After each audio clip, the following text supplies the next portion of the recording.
Good. All right. You good, Sean? All right. Welcome to the Jefferson County Commission meeting. Today is Thursday, August 3rd, 2023. It's 9:30 a.m. We'd like to start off the meeting with a prayer by Pastor Adam Johnson. If you want to come forward, sir. And I'll just add, Thank you. for the record, that Pastor Johnson is from Bakerton Bible Church in the Bolivar Harpers Ferry area. Thank you. Pleasure to be with you guys this morning. Let's pray. Father, it's a good morning. Thank you for the coolness of the day. I hope it stays that way the rest of the day, but thank you for the weather that you've given us and keep us safe today. Father, I do pray for our representatives here as they make decisions. Would you give them clarity as you put them here as stewards and make decisions, different financial decisions, different decisions for our county. Just help them in that way. And Father, just help us as we live to serve you. And thank you for your son, Jesus. In his name I pray. Amen. Amen. Be good. Remain standing. Allegiance to the flag of the United States of America and to the republic for which it stands, one nation under God, indivisible, with liberty and justice for all. Approval of accounts payable July 27, 2023, amount of $101,111.48. If there are no objections, that is approved. Accounts payable for August 3rd, 2023, an amount of $1,223,000. Yeah, $23, $240. What is that?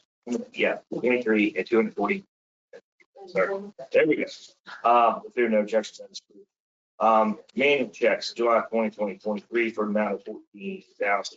If there are no objections, it is approved. For manual checks, July 2023, amount of $839.76. Objection approved. The manual checks from August 3rd, 2023, amount of $251,549.05. If there are no objections, that is approved. Approval of requisitions for August 3rd, 2023, and amount of $52,139.44. If there are no objections, that is approved. Payroll, August 4th, 2023, for an amount of $323,950.03. If there are no objections, that is approved. Any announcements? Yes. I would like to first announce that we did a comprehensive analysis of all the equipment here. Discovered that a lot of it was fried due to the storm lightning strike that we had a few weeks ago. Our IT team has worked with the manufacturing company. We found out that they did not provide us with what I would call a power surge protector / battery backup during their installation. So we were in negotiations with them, and they have expedited the order for all of their replacement parts for free. And they are overnighting that equipment sometime next week. So I anticipate us being back up and running probably in about maybe 2 to 3 weeks. Chris, does that sound like a good timeline for you guys? Yeah. I think so. Okay. The second thing I had to announce is I just wanted to do a request for an emergency revision to the agenda. We have had several instances of janitorial staff in the maintenance department coming into work on day 1, quitting on day 2. We've had about 8 employees turn around in the past 3 to 4 weeks. So Laura wants to look at putting together an RFP to get that out, just to kind of get some contractual local services to see if we can kind of supplement that via professional service instead of staff. That would be a budget neutral item. We do have contract maintenance in the line items already. And if the RFPs would come back favorably, we could then possibly eliminate a position or 2 to compensate. Any motion to this fact? That's our. And I guess it would be to revise the agenda to add as well. And I'll move a motion to revise the agenda to add RFP first. For the maintenance For department. the maintenance department. Second. All right. All in favor or any discussion? All in favor, say aye. Aye. Anybody opposed? Motion carries 4-0. I'd like to also do a motion to advertise the RFP. That was just mentioned. Second. Any discussion? All in favor, say aye. Aye. Opposed? Motion carries 4-0. Thank you. All right, any more announcements? That's it, all right. Commissioner, can you just make an announcement to mute themselves? Yeah. Yes, we are working off our old system. We have our IT department here, whoever's online, if you could mute yourself, we would greatly appreciate it. Thank you. All right, we're going to start off with public comment.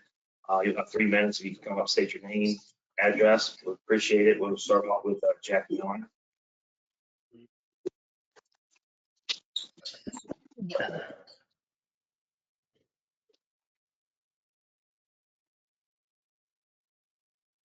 Jacqueline Milliron. A cell tower has been proposed on a rural property according to the county zoning map, but is identified as low-density residential in Jefferson County's 2035 comprehensive plan and is assessed as commercial. Another proposed tower is on an Airbnb business property zoned rural, but identified as a large lot residential. And lastly, on a fire department property zoned residential, but identified as a public quasi-public land. Article 4B, Section 7H3 of the Jefferson County zoning ordinance clearly identifies that wireless communication towers at any height should be placed on industrial, commercial, light purple on the zoning map, or non-residential areas. Non-residential areas means no people. Despite the ordinance preference, this county permits cell towers in any zone. This begs the question of how the county measures when it would apply zoning preferences, if ever. Some may call this a closed loop argument in favor of cell tower companies and real estate speculators. I call it property owners and cell companies weaponizing zone ordinances to profit at the expense of surrounding property. The county okayed pursuing a cell tower at the Shepherdstown Fire Department that is zoned residential, but surrounded by commercial zones.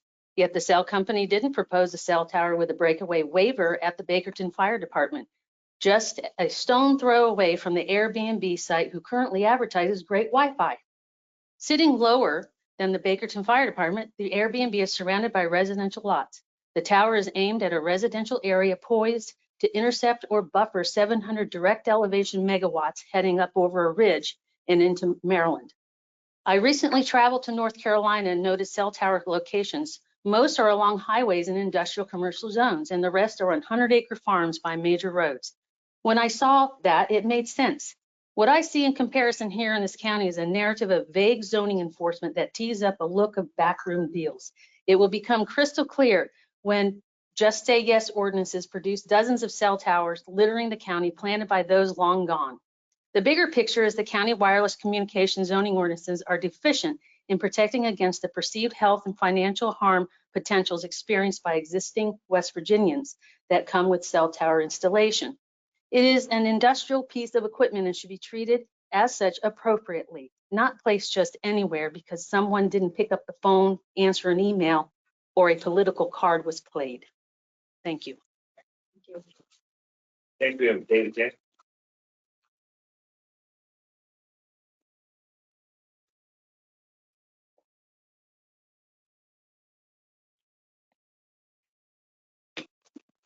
David Tabb, lifelong resident, taxpayer, 107 Tabb Lane, Arbitrary, West Virginia. It appears the county taxpayers have gotten their tax bill. I've told everyone what was going to happen under the leadership of Paul Stollifer and Jane Tabb. The voters got what they wanted. And now they have the largest tax increase ever. Next year, your property taxes will double again because somebody's got to pay for this emergency services.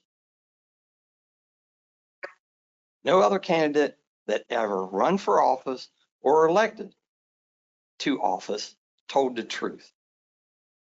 I have told the public what was going to happen for over 20 years, and the government doesn't want the truth to be known. I'm going to intervene on this portion.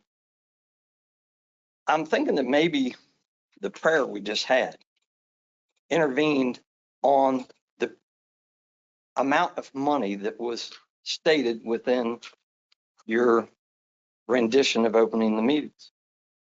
There was a lot of struggle on that. Maybe you guys need to struggle a little bit more of managing the money properly instead of spending millions and millions of dollars that we are soon are not going to have. Back to my rendition on public comment. Well, Stolper and Tab can't hide this one. That's the tax increase. And both own it. If you want to pay more taxes, keep Stolper and Jane Tab in office, and they'll gladly take your money. Did you know that, did you get your ambulance fee this year? I did. Mine listed the last payment I made was 12/31 of 1899. That's 123 years ago. So I'm asking the county commission to provide me with the last 123 years of invoices so I can verify what happened. If you don't, all the invoices that did not have the fee or sent to me become late and I don't owe the bill. How do y'all explain that? Really? Y'all are supposed to be in charge. Lastly, I made a comment on county administrator, and I'd like to have an answer on the structure of how these meetings are supposed to be handled. Still haven't gotten it. Do you own the library? Because if you do, you shouldn't be paying rent. And if you're paying rent, you can't have the meeting here. This is in your own right. What are y'all doing? This is absurd. You're fighting amongst yourselves, and you really need to straighten up. Y'all have a nice day. So is yours. Next, we'll move on to agenda item number 1, Angie Banks assessment.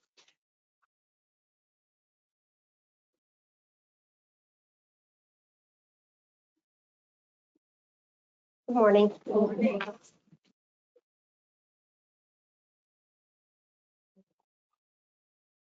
Still have a good many, but not as many. These are mostly personal property. And some of them, we had to create new bills for.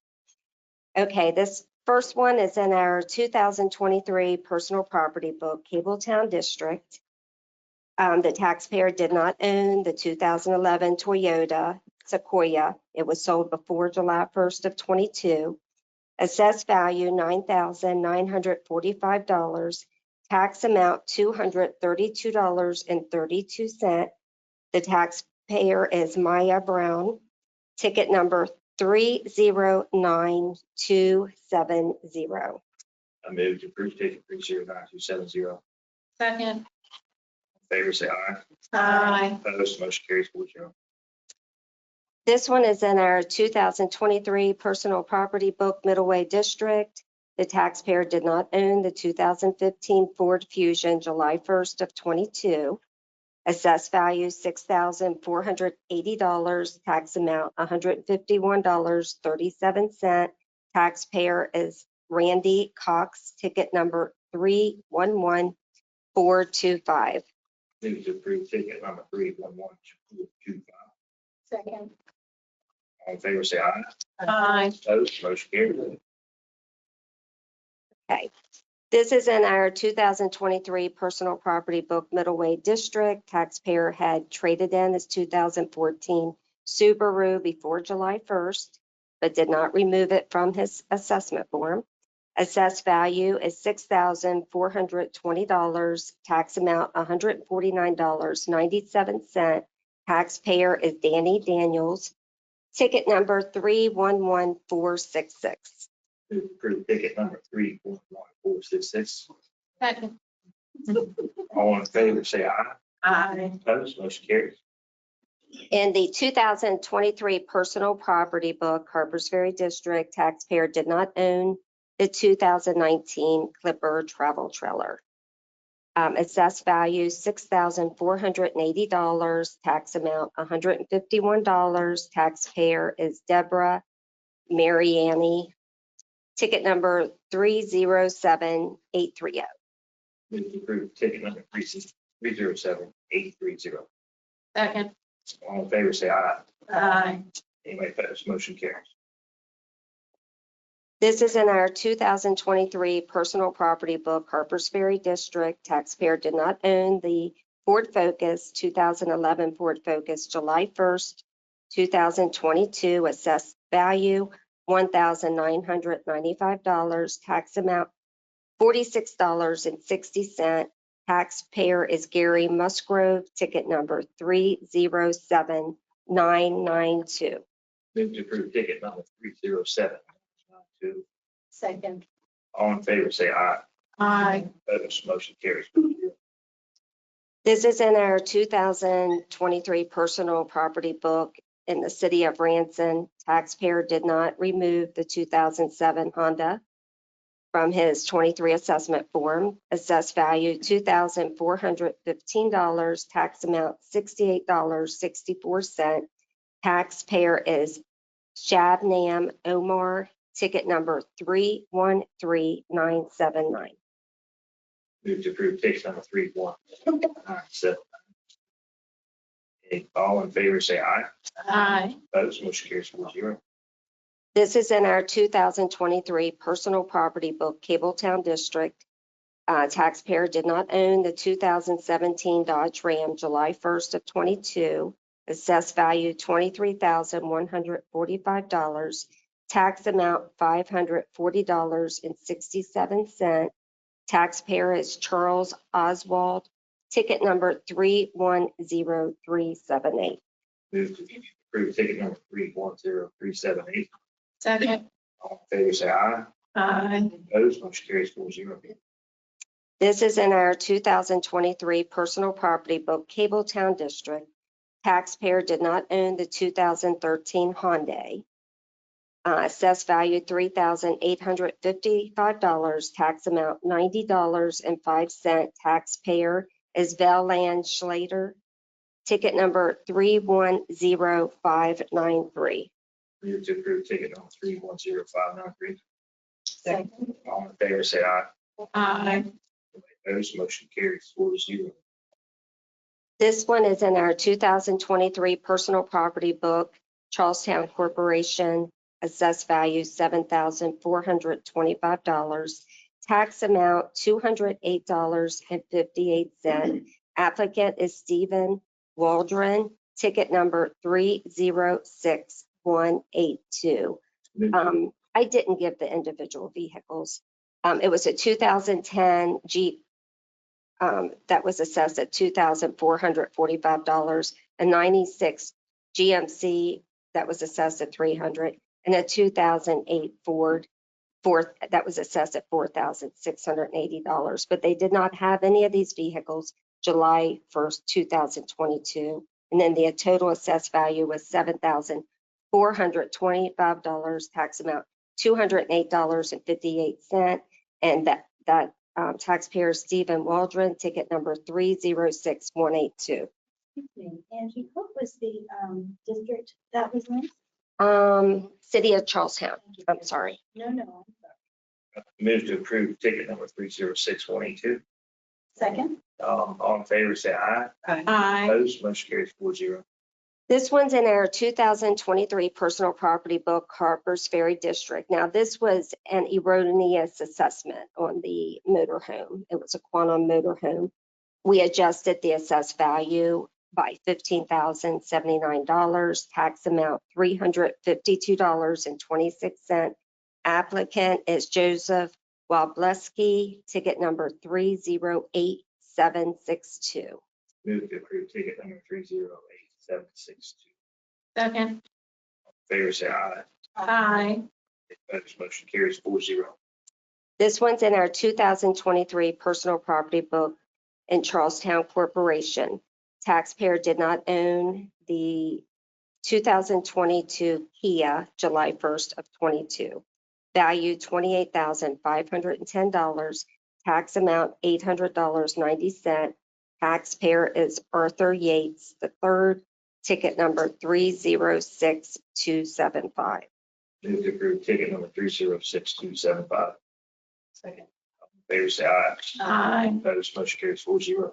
Now, this one's in our real estate book, 2023 Middleway District, map 4, parcel 9.8. It was assessed by the Board of Public Works for 2023. Tax amount is $7,000. Tax amount $763.55. ticket number 22215. Applicant is Jefferson Utilities, Inc. It was double assessed, so. Move to approve ticket number 22215. Second. All in favor, say aye. Opposed? Motion carries 4-0. This one is in our 2023 Land Book, Shepherdstown District.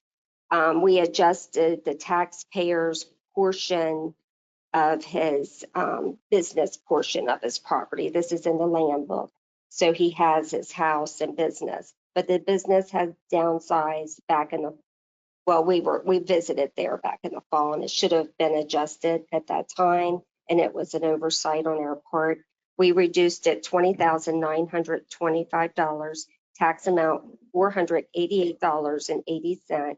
Applicant is Douglas Cobb Jr., ticket number 27411. Move to approve ticket number 27411. Second. All in favor, say aye.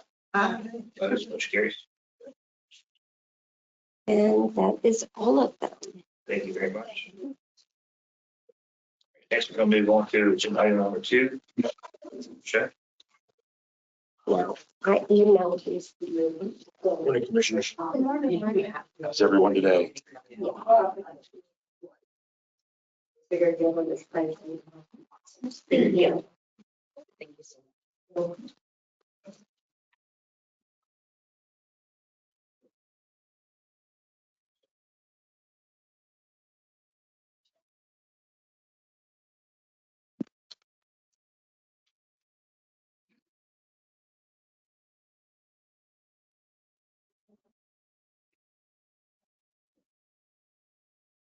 All right, cool. Item number 1, first aid code on August 1st each year. The calculations are prepared for the Sheriff's Commission check based upon the collections of fiscal year. I believe my assistant emailed everyone the calculations, but the hard copy's been provided in the first documents. I'm requesting approval of the for FY23 Sheriff's compensation check payment. I'll move to approve the compensation for the Sheriff's Commission. Second. Any discussion? All in favor, say aye. Any opposed? Motion carries 4-0. The next item on in the packet is the FY23 Equitable Sharing Agreement and Certification Report. Each year, the Sheriff's Office has to provide a report to the federal government of these funds received and dispersed from the federal forfeitures and seizures. I'm requesting authorization for the Sheriff's Office to digitally sign the Commission President, and that you certify the Sheriff's Office budget has not been supplemented as a result of receiving these funds, and that we all agree to abide by the rules and policies for using federal forfeiture funds, which is basically what acknowledged says on page 5 of the report. Just a reminder that we are the fiduciary for the task force, so 70% of the funds that are received belong to them. I'll move to approve the digital signature for the Commission President on FY24 ESAC report. Certified the Sheriff's Office budget as not as a result of receiving sharing, and for the agreement to abide by policies and procedures set forth in the guide. Second. Any discussion? All in favor, say aye. Any opposed? Motion carries 4-0. As I mentioned in the budget presentation, that the Sheriff's Office needed to have 2 full-time trip guards, but these guards are unpredictable. In fact, I have 2 trip guards that are out on the way down to Charleston, Huntington right now from last night. Since we believe that we may have figured out a partial solution, the Sheriff's Office currently has 1 full-time process server and a part-time process server that was made vacant in February with the passing of Lieutenant Kenny Mills. We are waiting to see if there is a real need to fill this vacancy, and it has determined that there is.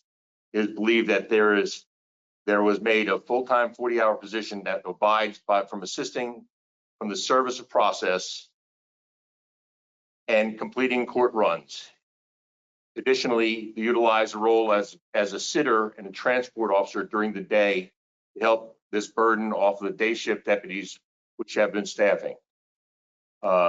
If you realize that means that if we make an arrest that if somebody's in the hospital or something like that, we have to put a deputy on them. And this special deputy would be able to do that because he'd be out. We have funding available between the part-time funds that were earmarked for the vacant position this year, which is $26,000, as well as open spots, which create enough of the surplus to funding positions for this year and require an approximate $1,200 contribution from the county to continue this next year.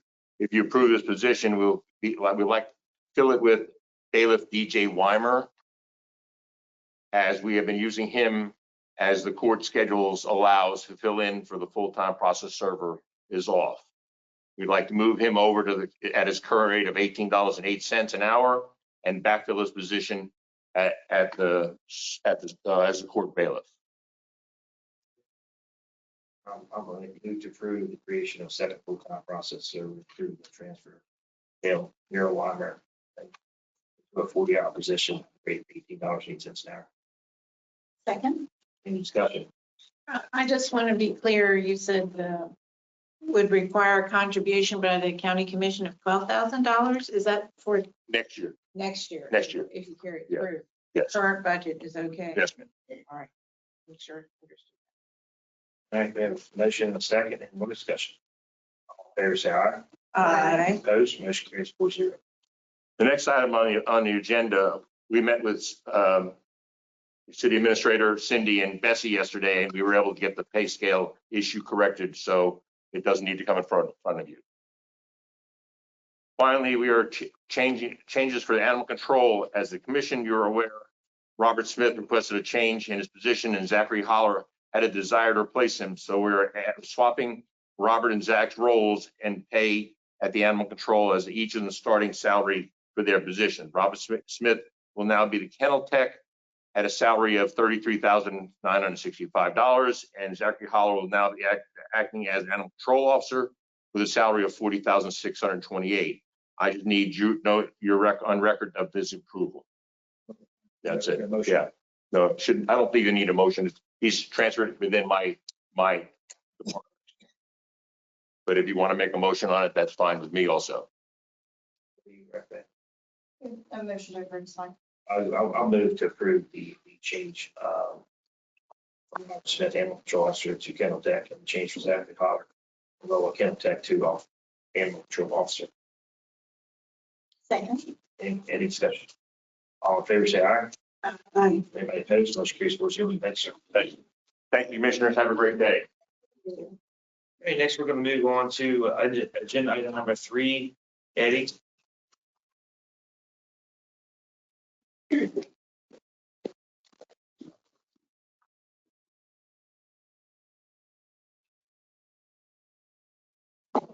Hello, everyone. I'm Eddie Benitez, the Executive Director of the Jefferson County Development Authority. And I don't want to take a lot of your time, but I did want to share with you a child care study that we completed this last week. And we completed this study because employers are consistently telling us that retention, recruiting, and expansion of employees is difficult because of childcare. And so we needed to find some way to quantify what the childcare need is here in Jefferson County. So we contacted the licensed childcare facilities and found that the average wait time was about 13.3 months in Jefferson County. So what that means is this summertime, someone could be excited to go back to the workforce, have a high school kid from the neighborhood, watch their child while they did interviews, and let's say they get accepted. Well, they'll call a child care facility or call multiple to get on wait list, and it will be 13.3 months between the time they seek care and the time that they're able to actually find care at a facility. So then we said, okay, is this a problem just within Jefferson County, or is this a larger problem? So we called facilities in Berkeley County and in Frederick County, Maryland, to find out what is the regional perspective. We found out in Berkeley that it's about 5.6 months, I think. And then in Frederick, it's about 3 months. It's about 6 months, I'm sorry, in Berkeley, and about 3 months in Frederick. So in comparison to our neighboring counties, it is very difficult to find childcare here. We also looked at things like capacity per resident. Our capacity per resident is roughly the same as Berkeley. So why then is it over twice as long to receive care here than it is in Berkeley. But then when we look at Frederick County, their capacity is double ours, and they're down at 3 months. This is just the beginning, and the reason I'm presenting it here is to begin the discussion of what we can do to improve access to childcare here in the county. And one of the things that I think is most apparent from the study is that we need to increase capacity. So in increasing capacity, on our website, within a few days, you will see a guide from the state about how to start a childcare facility. You'll also see that in September, we're going to start small business development classes for all types of small businesses so they can learn about SEO and accounting and marketing and finding and recruiting employees. One of the classes we will have is about permitting. So our hope is that we can start to encourage to grow within our own. But if we look at the capacity requirements to get to something like a level of Frederick where we only are waiting 3 minutes for childcare, we're going to need to double our capacity, over double our capacity. Right now, our capacity is a little over 1,000 spaces within the county. To get to a capacity similar to Frederick, we are going to need to get to about 21,000 or 2,100 spaces. So over double. This is a huge effort, and we're going to have to look at many different options of how to increase capacity. That's all I have in here. I did have a question. So when you're saying spaces, that is basically a slot per child? Correct. And so how many facilities do you have available in Jefferson? 56. 56. And are some of those not what I would call facilities, but residential care, in someone's house, daycare? Yeah, so that goes from the person who's having just one extra child, if Right. they are licensed, all the way up to the larger centers. Okay. What is the population in Frederick and Berkeley That's a- compared to Jefferson? That's a great question. So according to the 2020 census, we know that these numbers are changing fairly dramatically here in this region. It's 56,701 in Jefferson. Berkeley, you are looking at 122,125. Yeah, not double. And then you are looking in Frederick at 265,161. The total capacity in Jefferson County is 1,079. That means that the average capacity per resident is there's one space for every 53 residents in Jefferson. The total capacity in Berkeley is 2,134, which makes the capacity per resident. So every resident, there's every 57.22 residents, there's one spot. However, if we go to Frederick, where the total capacity is 9,519, that means there is a spot for every 27 residents. So you can see that this significantly drops, which probably is a significant contributor to the fact that their wait time is only 1/4. So, and I know why you studied Frederick as far as the span of people, potential people coming in to work or moving this way. But are there any obstacles or problems or regulations that make permitting and licensure of these types of facilities harder to obtain in West Virginia? I think that's a great question, even to look at it for Jefferson, because why is there such a difference between Berkeley and Jefferson? Because they are at half the wait time that we are. And so yesterday I met with permitting to begin the discussion to look specifically at the permitting and zoning of in-home daycares. One of the things that we start to see right away that may be an issue is that within the county, zoning for these small facilities is 5 and under. At the state level, 5 children and under for kind of the smallest of care. At the state level, it's 6 and under. And when you're looking at that difference, it may not seem like such a big difference, but you're talking about $150 to $200 per week. And that can be a significant difference for the ability to be solvent for a small in-home care. So we're looking at all of these numbers. It's really at the beginning stages of this. I definitely agree that there's a lack, and I do think that we need more spaces available for children for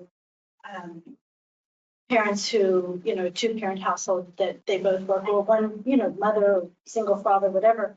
I definitely agree with you there. I certainly don't think we're aiming at this point for what Frederick's doing. That's quite a jump in their population. And certainly we don't want to diminish the importance of stay-at-home mothers or fathers and the benefit that they have on the family. But I definitely agree. We do have a need, and if we want to attract some more good business here, I think we have to provide that option. I agree with you. Well, Thank you. and just to further it, it's not, traditional 9 to 5 that we need childcare for. We have employees that work 24-hour shifts. I don't know how you feel with all those needs.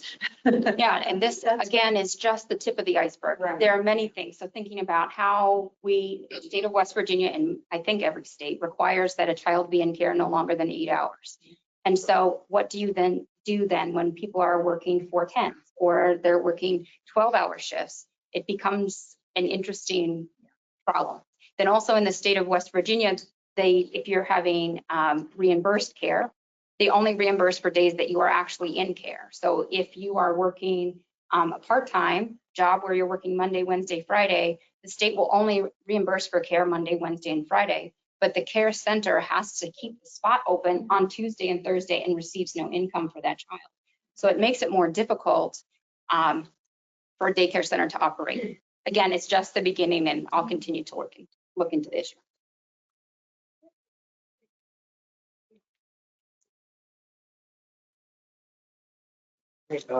Moving on to agenda item number 4, Roger Newman, Chief Engineer.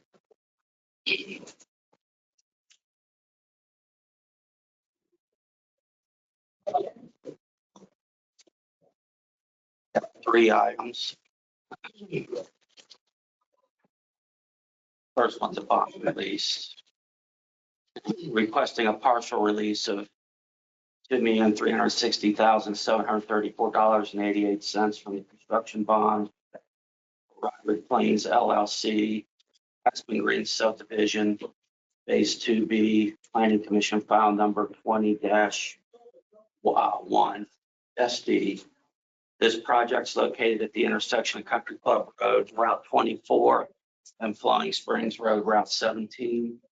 The work remaining includes, but it's not limited to, the following: smurf work, grading and paving, landscaping, water lines, stormwater management, and miscellaneous site improvements. That would leave a remaining bond amount of $1,407,643.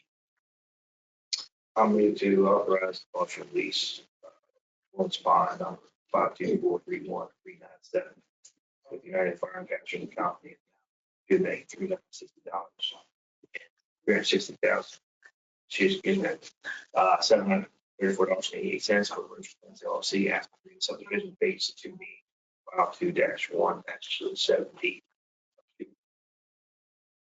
I second. All in favor, any discussion, all in favor, say aye. Aye. Any opposed? Motion carries 4-0. Can I get you to sign this, Mr. Stoller? Somebody's gonna fall, it's gonna be me. You don't do that. Think of him.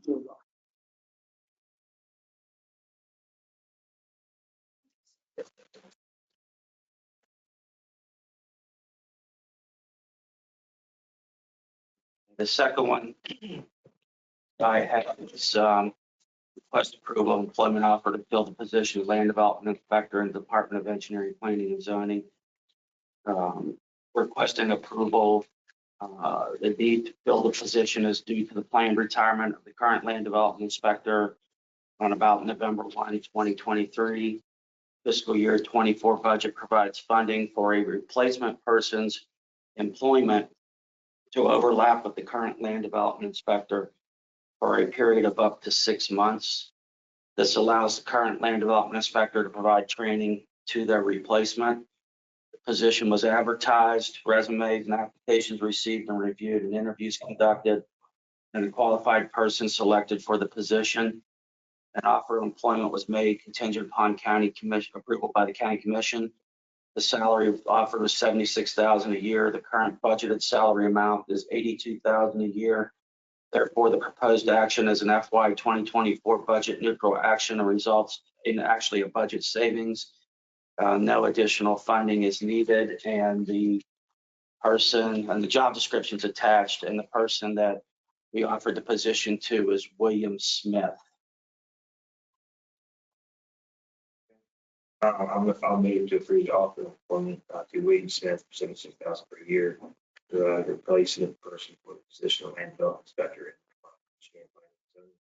Start date. He's next Tuesday, I believe so. August, is that the 6th? That is August 8th. August 8th. Start date would be August Just 8th, 2023. Thank I'll second the motion. you. Any discussion? All in favor, say aye. Aye. Any opposed, motion carries 4-0.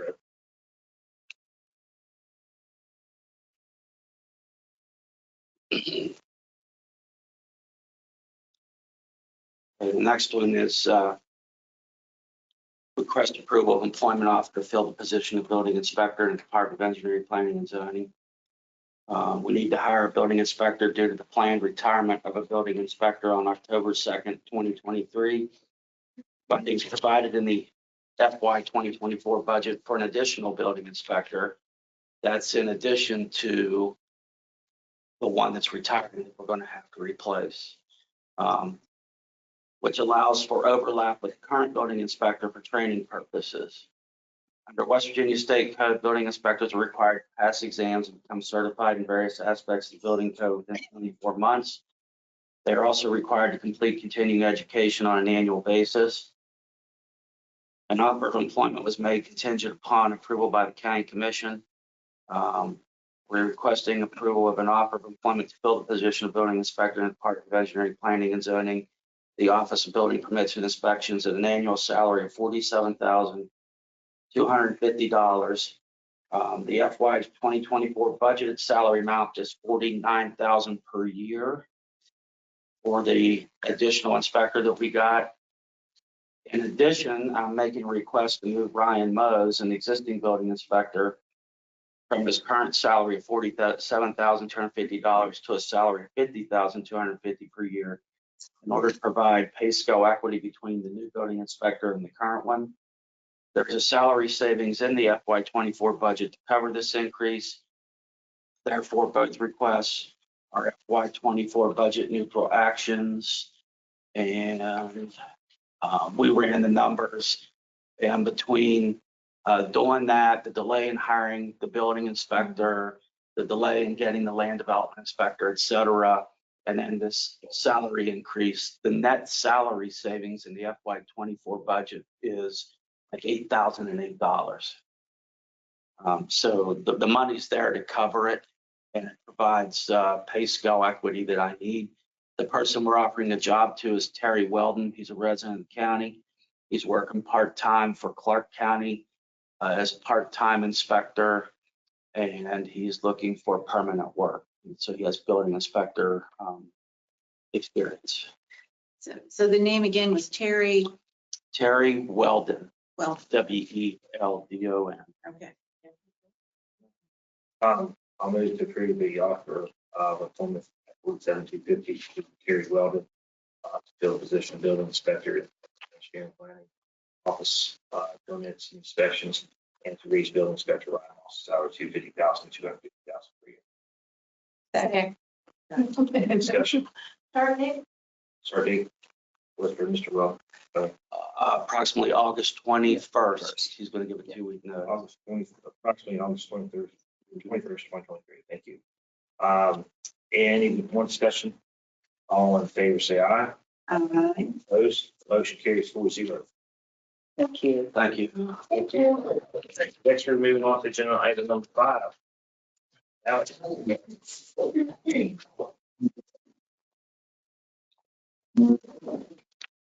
morning. Good morning. The request before you is for a partial refund of fees for an application that was withdrawn the day of the meeting. So the total request is for $386 It'll be less the public notice requirements, all the fees that we had to pay for the legal ad placards and certified mailing. I'll move to recommend the Foster refund for the fees incurred on conditional use permit zone variance and amount of $386.05. Second. Any discussion? All in favor, say aye. Aye. Opposed, motion carries 4-0. Thank you. Thank you. Thank you. Next, we're going to move to agenda item 6, Lou.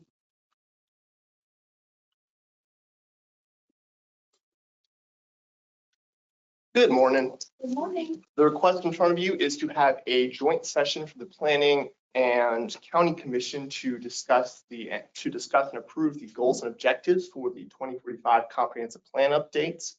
We're requesting October 5th. This meeting is probably going to take a while because it'll be going over all the goals and all the objectives for the entire updates. That's only a regular meeting day. Yes, that's on the regular county commission meeting day for October. What I would recommend is that we have the afternoon session, since it's going to take a long time. Well, and we may not get it all done in one session. Yeah. If there's a lot. Very possible. The Envision Jefferson 2035 plan had 27 goals and 171 objectives. We're hoping to get those numbers down and a little bit more focused, but just in terms of scale, an afternoon session would be needed, possibly more. Does anybody have any problems having this afternoon session? Here none, I'll move to schedule joint session with Jefferson County Planning Commission on October 25th. October 5th. October 5th, sorry. Load this up a little bigger so I can see my screen. At October 5th, 2023 at 1:30 in the afternoon for discussion of possible action related to the draft goals and objections for 2024. Second. Any discussion? All in favor, say aye. Aye. Any opposed? Motion carries 4-0. Thank you. Much here. We are slightly. I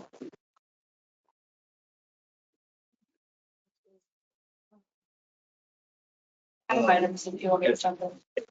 If Dave wants to come over, we probably could squeeze it in there. You want to go over your county administrator? Bill, go ahead, knock out your county administrator reports. Yeah, let me just.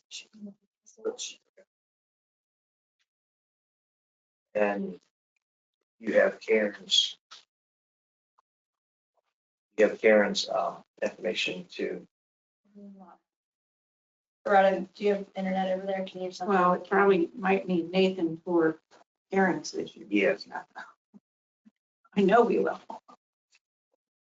I messaged but yeah, we can do mine. So easiest item first. Nathan's here. Never mind. It's on the way. It's just. I'll say that. Well, mine's really simple, so I'll just hit it while he's gone. So, bullet number 3, it says discussion and potential approval of fiscal year 23-24 budget transfer. And you can scratch out that resolution in state auditors because it's an internal request. So we are requesting the transfer of $10,000 from the salaries and wages from the county clerks, or I'm sorry, circuit clerks line item to her overtime. That is a budget neutral move. Back when the original budget sessions were performed, the predecessor CFO had entered in funding for overtime, but the budget that was sent to the state prior to me coming on board didn't have any overtime in there. So we're just making an administrative correction. Right, just a second, it's how much? 10,000. 10,000. Okay. I'm going to budget transfer as presented. Second. Any discussion? All in favor, say aye. All right. Any opposed? Motion carries 4-0. The other budget revision is a state auditor's revision, so it will need the resolution as well as the budget revision form. Each year, we are required to reconcile our full severance fund. So for the past fiscal year, we ended up with about $8,589 left over in our full severance. That needs to be transferred back into our new year. So we are doing a budget revision to transfer in to 298, which is our unassigned fund balance, the amount of 8,589. And then we can't let it sit there because it's school severance, so we're transferring it into our financial stabilization fund, which is basically our rainy day fund. I'll move to approve the budget revision as presented. And I'm just going to add to that motion with the accompanying resolution, and we have to vote. Second that. That requires a roll call vote. That resolution. I just have a quick question, Michaela. So we have account number 298 assigned. You said unassigned. Is it the assigned? Oh, yes, I'm sorry, it is assigned. Assigned. That's an auto-populated field on that form too, so that is correct. Any other discussion? All right. All in favor, say aye. Aye. Opposed? Motion carries 4-0. And then the last thing, the county clerk and I, as well as all of our finance team, sat together with the state auditor's office and went over some administrative procedures. And we had a lot of chaos coming in from all of the turnover. And so some duties between our office and her office kind of meshed together for a while. We're working on straightening that out. And the last meeting, I had proposed that we use some ARPA funding for a Tyler Technologies Munis administrator. This person would be in charge of providing administrative duties and assigning workflows, doing any kind of administrative updates to the Tyler Munis software. We did shoot that down, which is okay, but we went back to the auditor's office, and when we had our conversations, they strongly supported and recommended that we have a position like this because it's not a good financial practice for people who are doing data entry to also do software administration. And that's what's happening right now. Most of us have complete access to everything, and we would like to transition away from that because it's not a good practice. So the solution that I came up with in speaking with our IT directors, that we do have an internal candidate who would be interested in doing this administration. She does have experience in that. And in order to compensate her for that, we do have some funding left over from the CFO position in our salary. So I would like to request the transfer of $1,000 from our CFO position to potentially provide this employee with additional funds to be able to act as our Munis administrator. I just want to say, I think we don't have the minutes in front of us, so we can't see. But I believe, Jane, you had asked for a job description with some type of number or salary against it. I don't think we shot it down. I just think we wanted a list of duties that that person would be doing or obligated, since it is kind of cross-functional with two offices being ours and the county clerks. Is what are those responsibilities and who are they reporting to for those specific things? So I think Jane had asked for a job description. Yes, I just wanted to be clear, and it sounds like these are additional duties possibly being assigned to a current employee. Yeah, so it would be their current job description. It would just be a shift of duties. So like right now, Russell kind of acts in that role, Right. but he's our director of IT, but he doesn't have the knowledge basis to do what we need. He just provides the support as we all sit together and figure it out. So it would just be adding on Munis administrator to a current employee's job description, which is already created. I think I believe the need is there. Yeah, And we desperately need it. I'd just like to see the current job description with the added duties. Okay. I So didn't that want we to, can quantify the additional pay and that sort of stuff. that's fine. I just didn't want to put that employee in the spotlight without the support of the commission first. Right. So if the commission is in support of that idea, I will speak with this individual and work on the job description for the next meeting. That's good. Favorable. All right. And that's all of you have in reports. That's all I have. All right. We're going to be moved back to agenda item number 7. We're running slightly ahead. This is Karen Oates.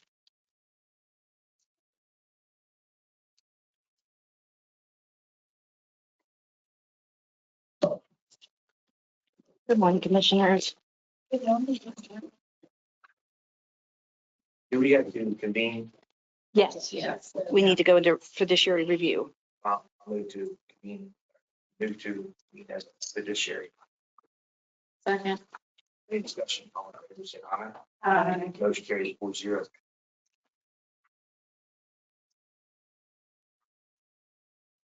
Okay, first of all, I would like to present for the commission's approval, 3 estates that missed the July closing on July 6th.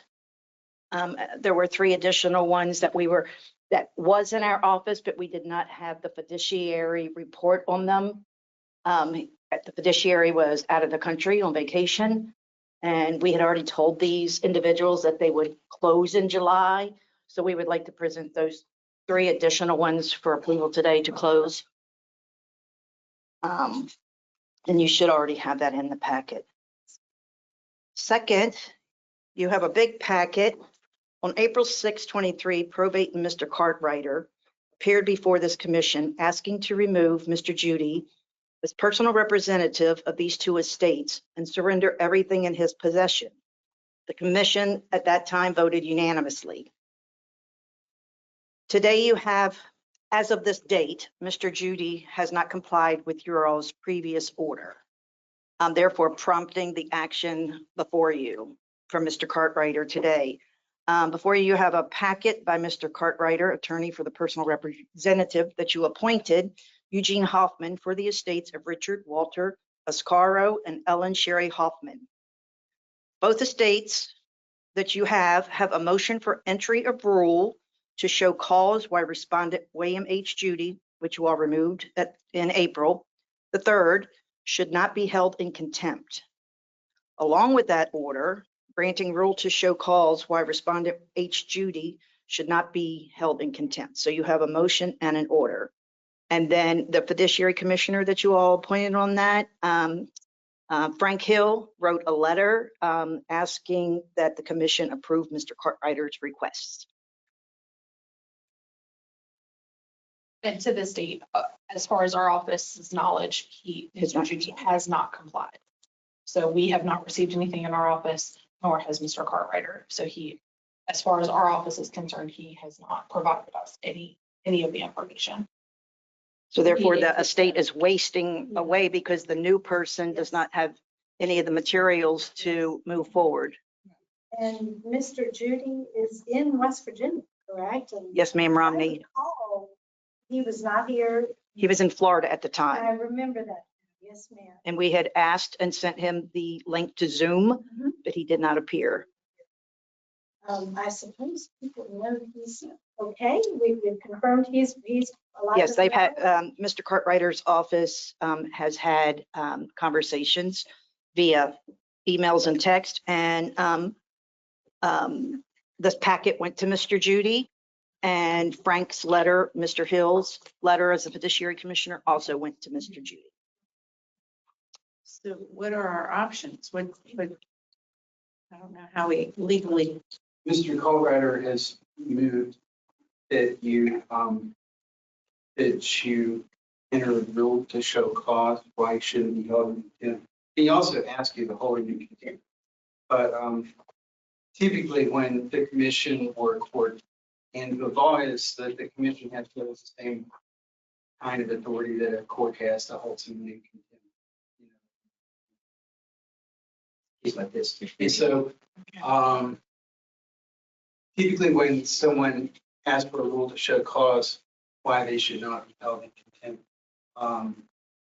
there is an order entered and delivered to the person and asking him to appear before you, actually direct to appear before you at a certain date and explaining what. And he has not done that. He didn't do that back when. He had not Roger- done that. Right. He's- May I say something, please? Mr. Cartwriter told me that this is preliminary, and this has to be a stepping stone from the commission before then it would go to circuit court. Is that correct, Nathan? This would have to come from you all to do this order. Then they could take it to circuit court. Yes. Yes, ma'am. Always a process, isn't it? Well, So you just need a motion to show cause from us then? Yeah, and there are two orders that are prepared in each of these two matters.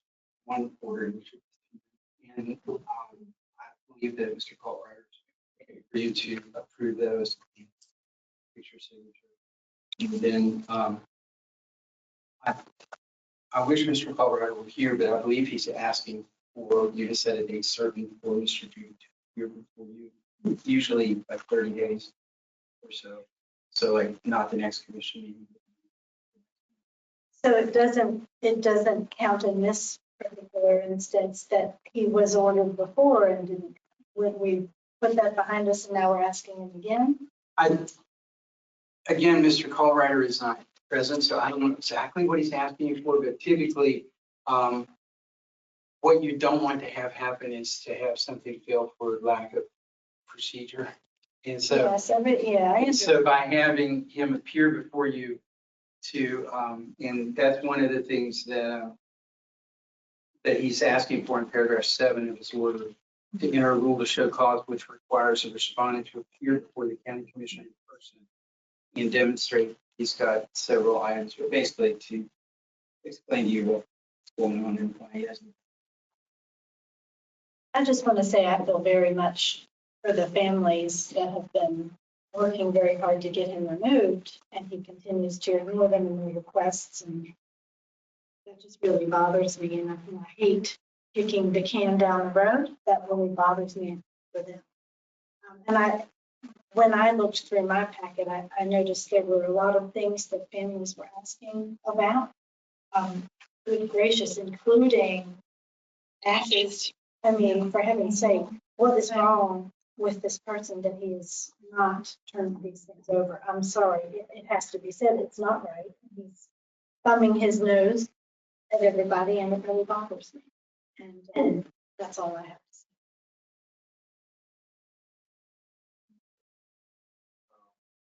Trying to find a motion, I'll show up in here. Well, It's related. Page 2, page 2 is first. And then when you have page 3.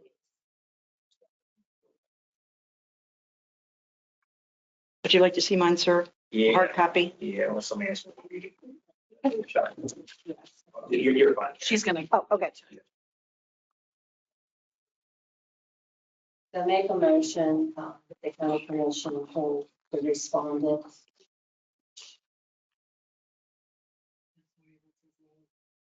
Mr. Judy, Mr. Judy, in contempt and fine the respondent $50 per day for each day that he has failed to comply and continues to fail to comply with the county commission's March 30th, 2023 order from April 11, 2023 until such time the respondent fully complies with the county commission's order and the petitioner's April 11, 2023 letter notice. Second, Any discussion? do we need to set a date? In the document that Mr. Colrider submitted, he asked for that. He asked for a second thing, which is. I was just doing one motion at a time. Okay. Yeah, go ahead. Anyway, do I need to add any, do I need to amend that motion? That's just the first thing. Yeah, I think it's. Okay, we have a motion, second. Any further discussion? All in favor, say aye. Aye. Opposed, motion carries 4-0. All right. There's a second motion. There is a second motion. I'll take that one too. All right. Yes, ma'am. The petitioner further moves that the county commission to enter a rule to show cause which requires the respondent to appear before the county commission in person, and 1, to demonstrate full compliance with the March 30th, 2023 order. 2, demonstrate full compliance with all requests set forth in the petitioner's April 11th, 2023 letter notice. And 3, show cause why he should not be held in contempt and fined the $50 per day for each day he has failed to comply and continues to fail to comply with the county commission's March 30th, 2023 order and the petitioner's April 11th, 2023 letter notice. Second. Any discussion? All in favor, say aye. Anybody opposed, motion carries 4-0. Do we set a date at this point for him? I think you should set a Yeah. date certain for him to appear. I would, say probably 30 days out or something like that. You could make it shorter, I suppose. Like September 7th. Yeah, Be the next meeting. yeah, so, yeah. Yeah, let's go. I typically, try to cover off the ability of anybody to claim that. Have adequate notice. But this person has had a lot of notice He's had a since, lot. Yeah. that there's an issue. By the time we get this in the mail, that's it, like 30 days. At least we know. So the date you're choosing is September 7th, that commission meeting. So We need a motion for that. I would, You're okay. This one was short and sweet. I make a motion that we set the date of September 7th, 9:30 a.m. Mr. Judy to appear before. Second. Any discussion? All in favor, say aye. Anybody opposed, motion carries 4-0. All right. And the first, I don't think you closed the first 3 estates. We need a motion to close the first 3 estates. Yeah, we did. Yeah, I think we just kind of set it and then moved on and didn't. I knew we closed the 3 states that was previously mentioned. Second. Any discussion? All in favor, say aye. Anybody opposed, motion carries 4-0. And then she has a I have bunch your of papers to signatures. sign. We can sign all stuff. You might need the list of those estates. We'll make sure she has everything. Yes. And I believe it was in your packet as well, so she I should. didn't see it, but we. Okay. Yeah, it was a lot of attachments. It was, okay. We'll make sure that it's in for the minutes. you're getting him to sign the orders for the. Yeah, that's on the last page of the packet. So if Mr. Judy does not show on September 7th, is that the day that we would then hold him in contempt? Yes, ma'am. And that's what we have. Yeah, I see. I think you've already held him in contempt. What you're doing I is, thought we were showing, okay, go what ahead. you're doing is basically saying, okay, we're holding him in contempt. But really, if you show up on this day and explain to you all, sufficiently, like, I've been in the body casket the last, something like that, Yeah, then maybe you might change your mind. right. Thank you. But it's rule to show cause why you should not. Right. Thank you. Thank you, ladies and gentlemen. Thank you. Well, I'm gonna move that we move back to business under the county commission. Any discussion? All in favor, say aye. Opposed, motion carries 4-0. We're running early. Do you have anything? Text it like. Okay, good deal. Yeah. Mr. Lorbaugh has a matter to bring before you that I can deal with the couple that I don't, that doesn't require me. One thing is, as the commission knows, there was a petition for removal of the Civil Service Commission president. And the law essentially requires that the commission place its basis for that in the record. And so I sent you a document yesterday that has a petition, and I'm just asking you to be. Okay. So if it's a unanimous consent. Yes. So I'll provide this to you. Right? And the other thing is, we have a memorandum of understanding for this building over here to create this route. I don't think the folks are here yet for that. I don't know if it's necessarily required to be here.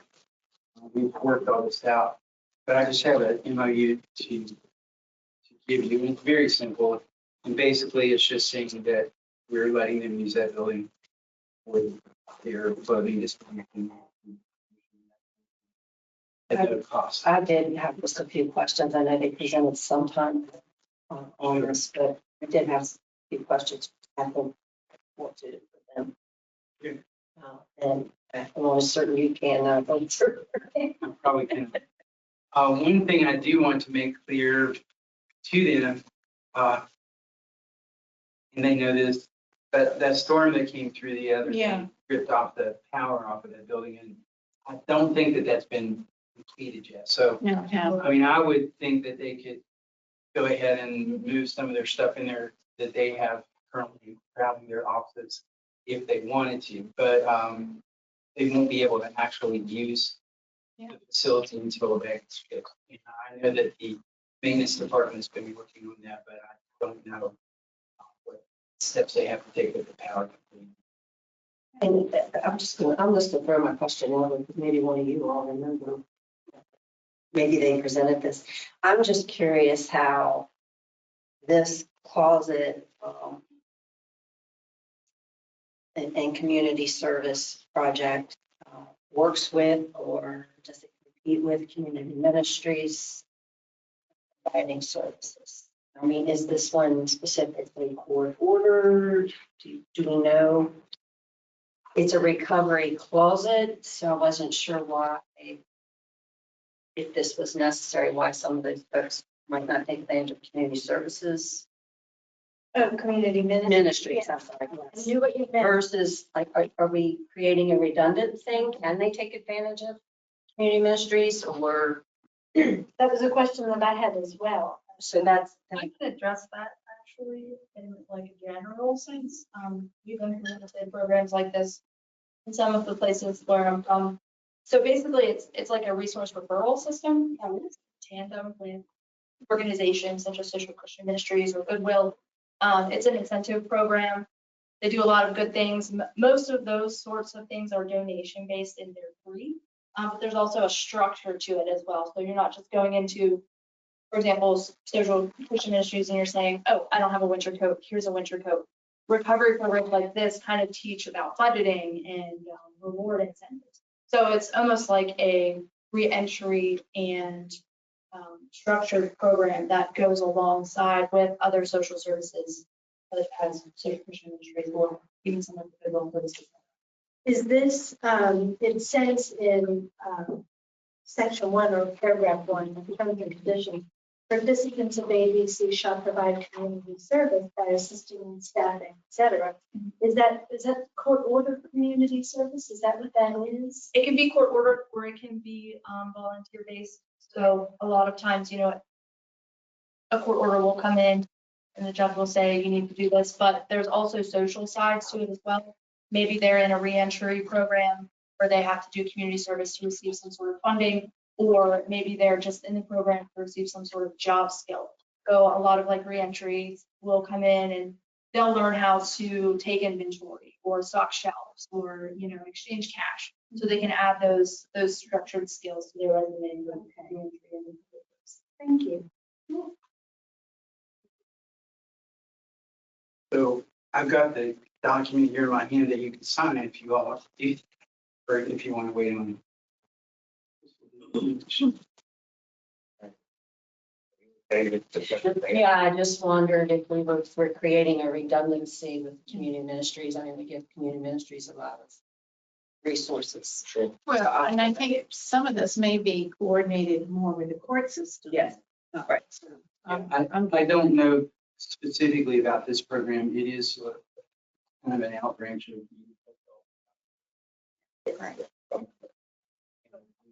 And we already voted on Yes. this. Yes, I just got to sign. If there's any questions, I'll go to sign. That's okay.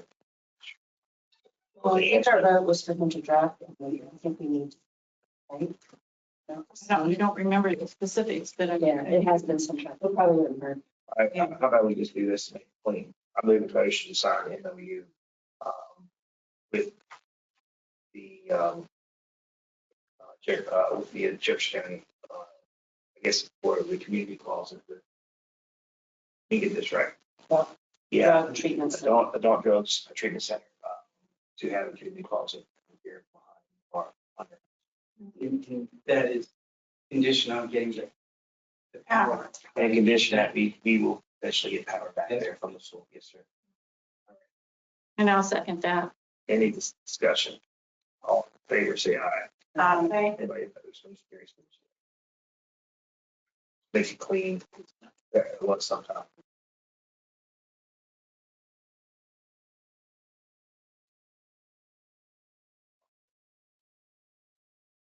Then, anything else you have in open section? Nick?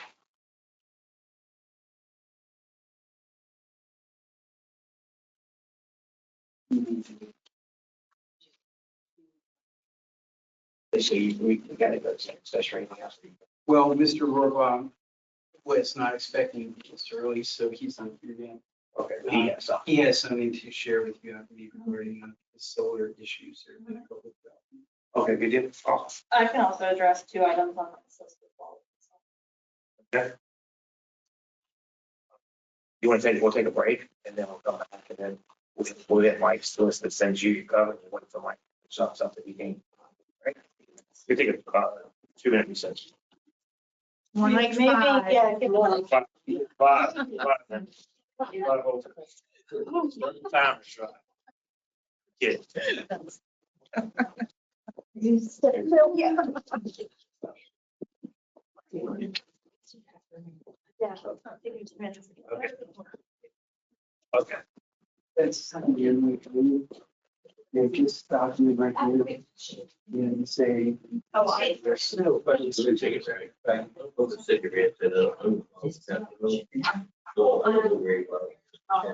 it is. We were running early. We will not start. That's what they Yeah. We haven't done it. It was like a master. Anything else? And Even though it doesn't be a part of the. That's- Yeah, what was that year ago? I've been getting them.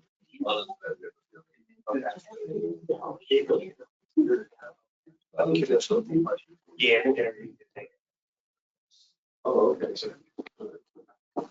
Across the creek. Right, right. Yeah. It's right on the corner. Okay, so it's back.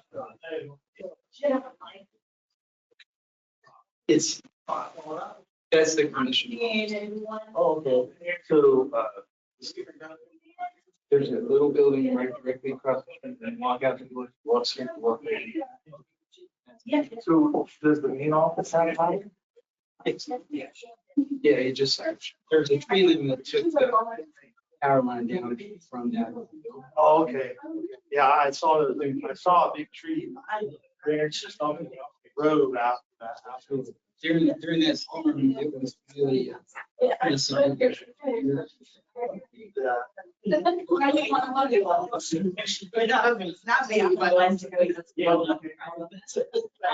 not something I get involved in. You're gonna do squats, yeah.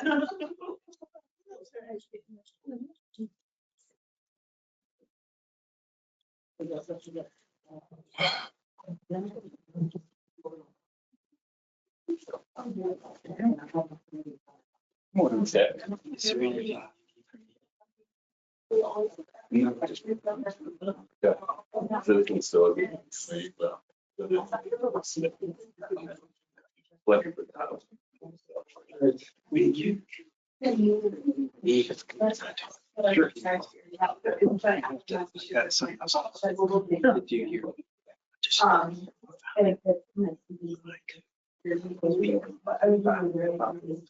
Okay. I just want you. Sure, sure. Okay. Okay, I don't think I got the response. Agreement.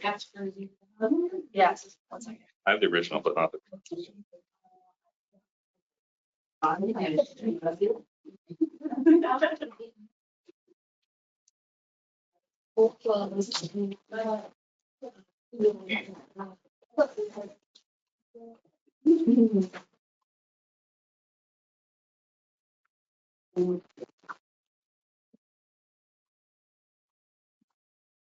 That's dangerous. Boy, we want a quick recess. Okay. So. Most good. That was so cool.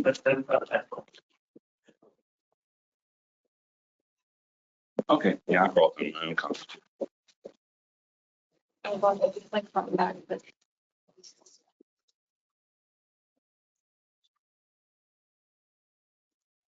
Okay.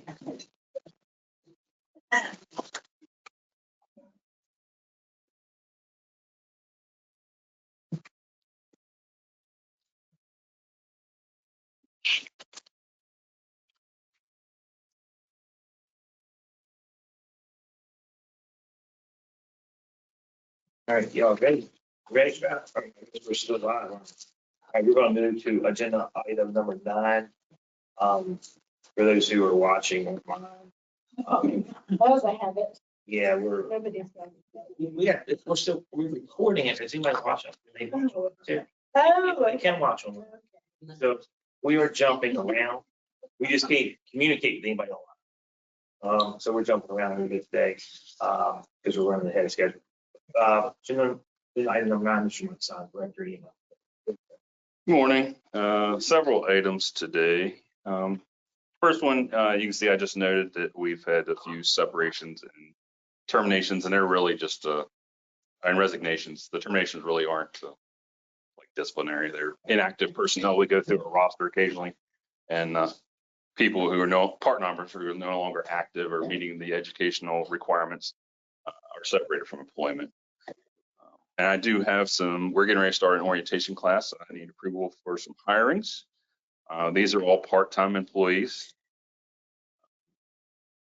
First, I have there are 2 EMTs and 2 paramedics. One person declined because they couldn't meet the orientation week requirement. So I have Patrick O'Meara. He's to be hired as a part-time firefighter paramedic 1.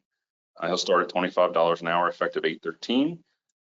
I went ahead and put in here their probation that they get at the end of their promotion. They get at the end of their probationary period. So we kind of cover that now instead of coming back later. It's the standard part of our policy.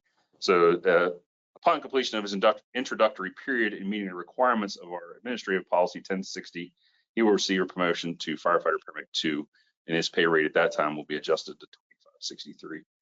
That happens at 6 months generally. So I'll need a motion for Mr. O'Meara. I'll move to approve the request as submitted, Mr. McSon. I'll second. And we have all the details here, hire date and so forth. You mean, I can spell that, $25 an hour effective 8/13/23, 2023. This is an introductory period. And after his requirements of safety 1060, will receive promotion to firefighter paramedic 2 with a new rate of $25.60. Any discussion? All in favor, say aye. Aye. Opposed, motion carries 4-0. All right, next is Miss Sheila Williams, also to be hired as a part-time paramedic firefighter 1, $25 an hour effective 8/13. Upon completion of the introductory period in meeting the requirements of AP 1060, she will also receive the promotion to firefighter paramedic 2 with the pay rate of $25.63 per hour. I move to authorize to hire Sheila Williams to be hired part-time paramedic, paramedic at $25 an hour effective 8/13/2023 upon completion of the introductory period meeting and requirements of the AP 1060. Motion firefighter paramedic 2 with a new pay rate of $25.63. Second. Any discussion? All in favor, say aye. Aye. Opposed, motion carries 4-0. All right, next would be Miss Cheyenne Edwards. She's to be hired as a part-time firefighter EMT 1. Starting rate is $19.67 an hour, effective 8/13/23. Also, upon completion of her introductory period and meeting the requirements of AP 1060, she will receive the promotion to firefighter EMT level 2 with the new pay rate of $20.16 per hour. Move to approve the hire Cheyenne Edwards to be hired part-time firefighter EMT at $19.67 an hour, 13/2023. On completion of the introductory period and meeting the requirements of AP 1060, to receive a promotion firefighter EMT2 with a new pay rate of $20.60. Second. Any discussion? All in favor, say aye. Aye. Any opposed? Motion carries 4-0. All right, our final applicant, Mr. James Mood. He's to be hired as a part-time firefighter 1 at $19.67 per hour, effective 8/13/23. Upon completion of the introductory period, meeting the requirements of AP 1060, he will receive the promotion to firefighter EMT2. And this new pay rate will be $20.16.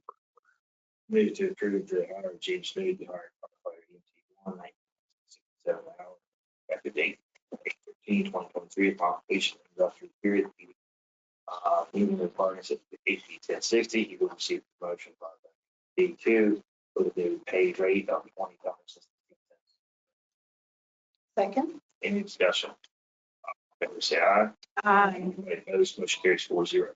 Okay. I have a quick question. Don't we have a fifth? Mr. Graham couldn't meet the orientation week. We do a 1 week, 5 days straight of orientation, and due to his full-time employment, he couldn't do that. So He's just. yeah, Okay. may hold him off to a later date or whatever. So One more question, sure. if you don't mind. Yeah.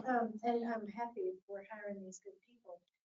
Why are they part-time and not full-time? Well, I was going to bring that up so that everybody understood, because I wasn't sure if that's been explained at all or very much.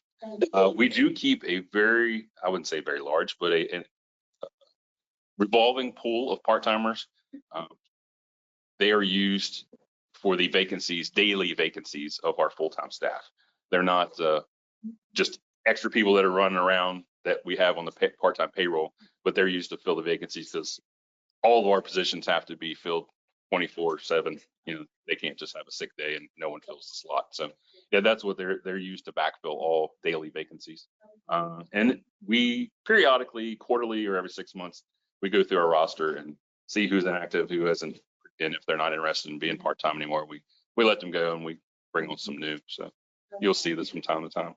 Thank you. You're welcome. All right, next item is the invoice for the new ambulance. This is the one that was acquired during the transition. Citizens Fire Company had started, they had a contract to build a brand new ambulance, and we acquired that through those purchases. We're leaving Monday to go down to do the final inspection on it in Orlando. So we'll receive that unit within the next couple of weeks. I did have we have an updated invoice. I'm not sure if I went through the final billing and checked a few things and there was an error in it. We had changed from a multi-color paint scheme to a single, so it reduced the price overall. So there's a minor adjustment to the price, but yeah. So need to try to get this approved and see if we can. They like to have a check when we come down. So. And I'll just jump in really quick. That we have ARPA 48, which is set aside for emergency services agency, Right. and there is sufficient funding in there to help. Yeah. Do you know what the balance is in it like that?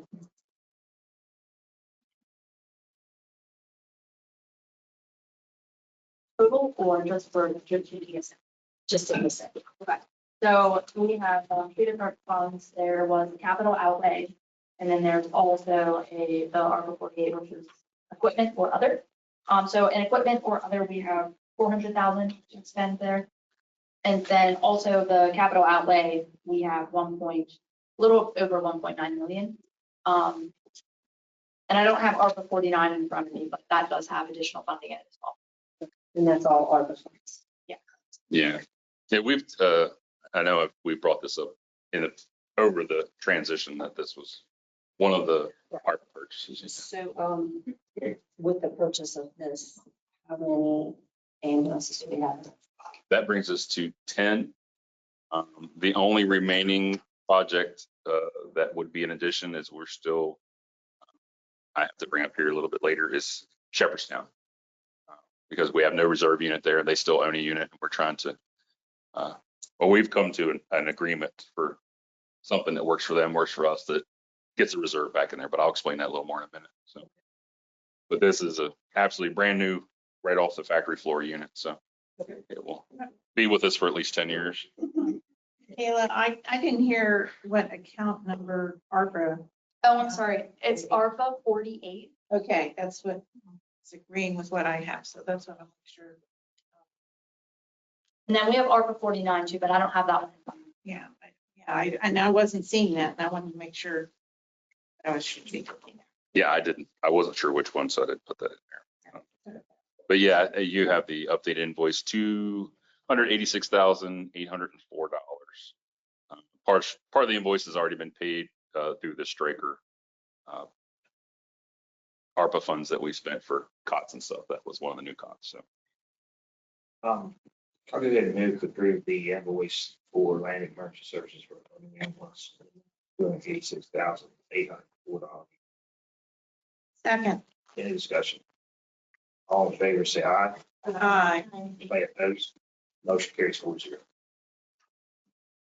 All right, next is the mutual aid agreement with the volunteer fire departments. After much time, discussion, revisions, we've come to final version. I have everyone's signature with the exception of Citizens Fire Company. President Fletcher's been busy on some police details the last 2 days, so I haven't been able to catch him. I have it on here. Can we go ahead and get that approved and then just let him come to the commission office for signature? I haven't because I wasn't sure I'd get everyone's signatures in time. Yeah, We could push it till next meeting, but I'd like to just take a look at it. Sure. Mutual aid agreement. Yeah. Because I don't think it was in the agenda packet. no, it wasn't. I forgot to put it in there. Yeah, I'd just like to review it. Sure. I mean, I don't think we have Yeah. much choice with it, but I still. Yeah, want to take a and look I- at it. I'm sure I'll have Fletcher's signature by then. Do you need this MOU? Is there any standbys going to affect it with this MOU or anything that will come up there? It's, I can't really answer 100%. Verbal. Yeah, I mean, we have the signature, so everyone's agreed to it. All the departments are, Nathan spent quite a bit of time working on this to make sure legally and, all the insurance things are covered and questions are answered. I mean, I understand you guys need to look at it. Review it in depth as well. But I think, what would how many, is it 2 or 3 weeks before the next meeting? 2 weeks. 2 weeks. We That's meet on the 17th. August 17th. That's before the fair. So I'd like to just have it before the fair. Okay. Oh, yeah. Definitely. So, all right, we'll push that. Okay.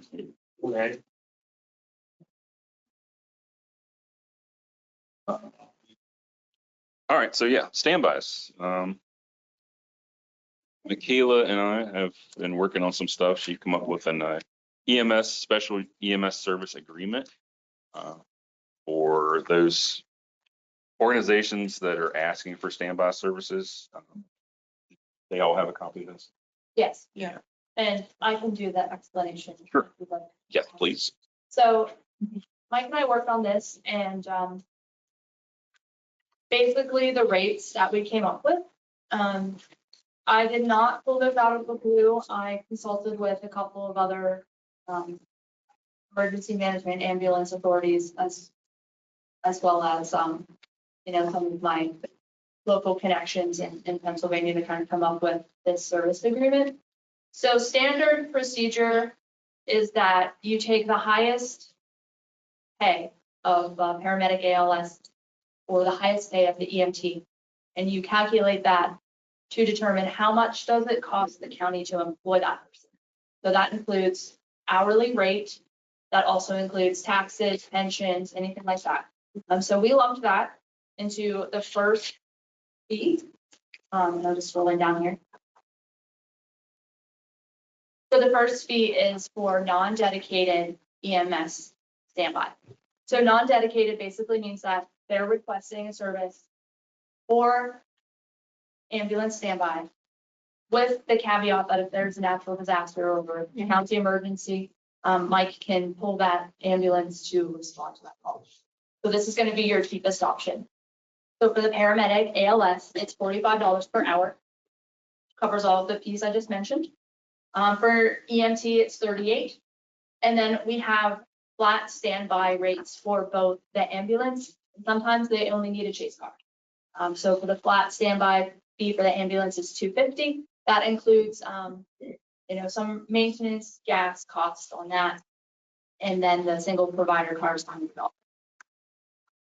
So that's not a per hour price. on That's a this flat fee. Flat fee, okay, good. But any questions on that cost analysis for this particular? Here, none, moving forward. So the next category is the dedicated service. So this is the service that states that this is going to be dedicated to your event and it will not move from that event. And those are the rates. So other organizations like ours usually charge double.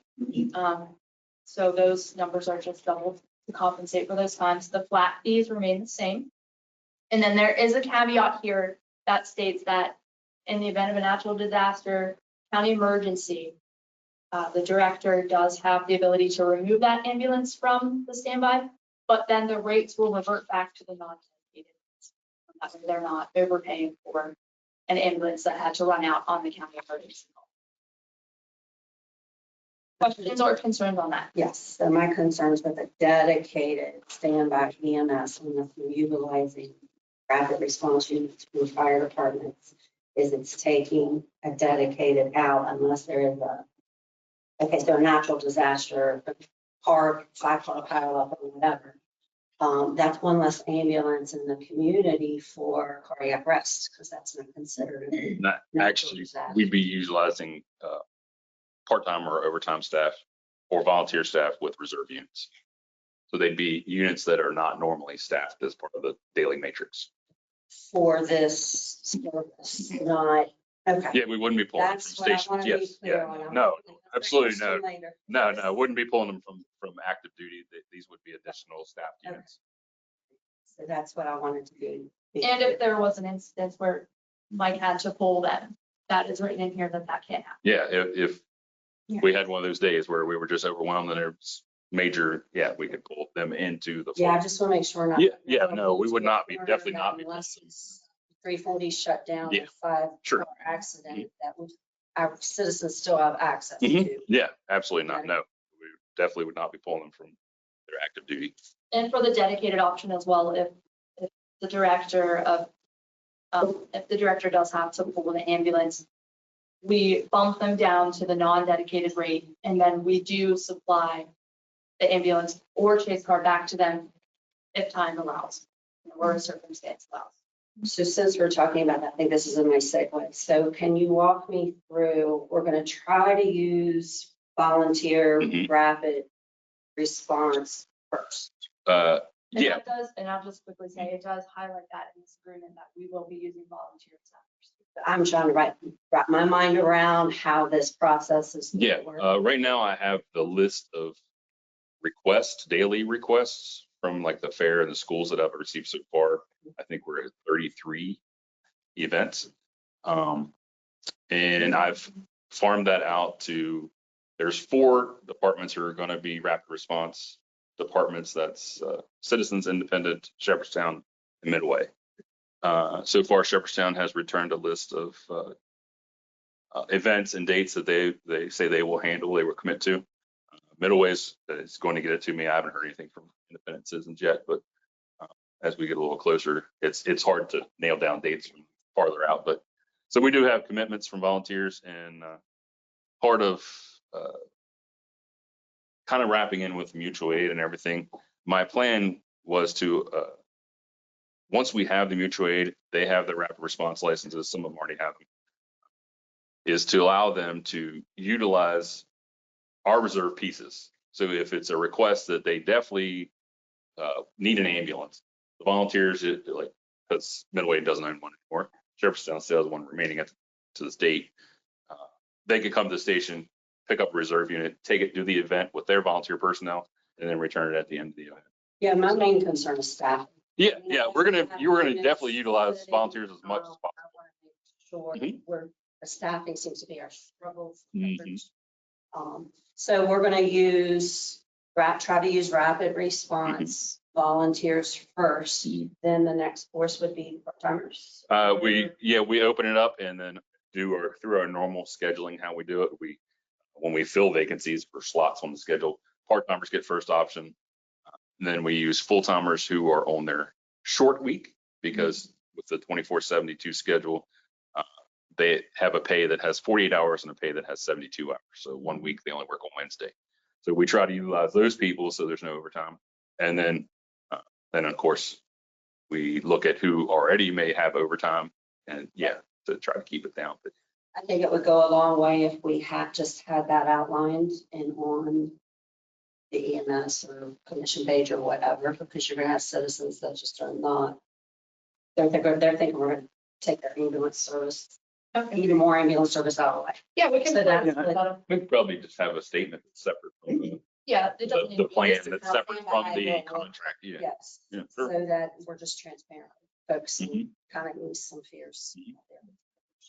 I'm sorry, I thought that was a perfect segue. No, that's fine. That's good. Yep. Um, Makes sense. Are you ready for me to move into the next coverage area? Yes, sorry, go ahead. Yeah. So then the last one is large events and or high risk event coverage.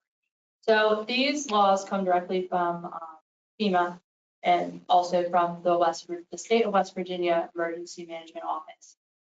There are certain events that require, a lot of coverage, such as if you're going to have fireworks, or if you're going to have a community event that requires or that has vendors serving alcohol.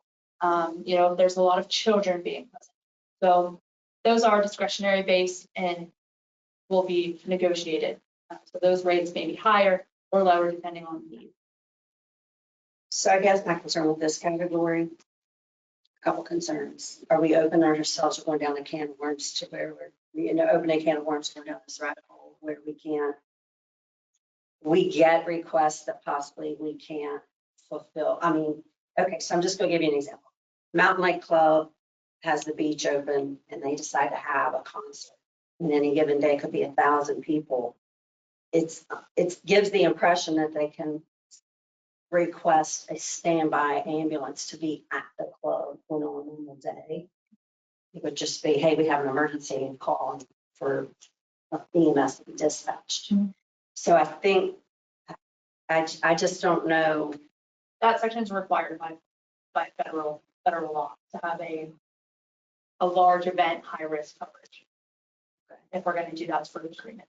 Now, it says negotiation. So if we're having a concert on the mountain, let's say we don't have the staff right now to take care. We can then go into the mutual aid. So we can call out and, hey, we're understaffed. There's this gigantic concert event. A lot of your people are probably coming in anyway. Can you help us provide some ambulance services for you? And a lot of times that's what will happen. It will be a mutual shared responsibility between surrounding counties.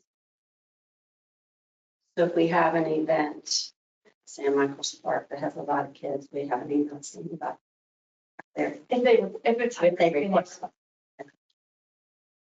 And again, Yeah. the clause is in there that if there's an emergency or for whatever discretionary reason, Mike needs to call that ambulance away. It will be called away. We can implement mutual agreement, mutual aid. I don't know if there's a different way to portray this, but it just gives me the impression that anybody having an event over 300 attendees, and possibly alcohol being, can ask for an ambulance to be sitting. But they in the can drive. request it, but I don't think this means that we are going to provide it. No, we don't have to Because provide it. there can be multiple events within the county that would qualify for this. It's the event organizer who is responsible for securing the services, either from our folks or, there's professionals that you can contract out. I agree with that. I just, is it causing more work and administrative headache for our staff to? Yeah, really hard to predict how many people would, we know the normal big events, but hard to say how many people would. Well, I thought I did just hear you say, MK, that this is required by law. Yeah, we have to be able to provide some sort of assistance. So whether that's us as Jefferson County, or if that's in mutual aid agreement with Loudon, or if we offer resources for private ambulance, if we have that here. So is this ambulance only here? I don't see anything about chase car. It's negotiation. So normally, and I'll just give you an example. So normally if you have a concert, right, up on the mountain, the cost to have this type of agreement for that sort of event is gonna run a couple $1,000s. So John Smith down the street is not gonna be able to request, probably an ambulance service for his wedding that has 300 people. So it's discretionary based. If that helps. Will Large this, corporation based. usually. I could probably speak a little bit more Yeah, you're for that. There was a large concert out in southern end of the county back, I think, 8 years ago. Out on a farm. They had roughly 13,000 people attend. It was an overnight camp out. And they contracted with, or they're not in business anymore, but buying them. And if my memory serves me correctly, I'm gonna say they probably paid them about $75,000 to be there. They were there 24/7. So that this last cause, this last large event, high risk event coverage, that's sort of where they would all fall into. That's why each of these have to be looked at separately, because you need to know how many people is going to be there and how much coverage they need. Now, they all had, they knew what they needed. They had a tent set up. A lot of times, this event like that took place during the middle of summer. It was very hot, so they had a cooling area because a lot of people had heat exposure. But nothing major splinters. People weren't wearing barefoot with no shoes on. Also, Sunburn.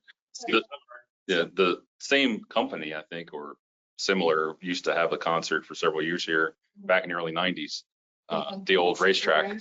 So at that time, the volunteer companies contracted with the vendor and did EMS there. Well, I But guess that's why I'm going, why would we not just let these large events,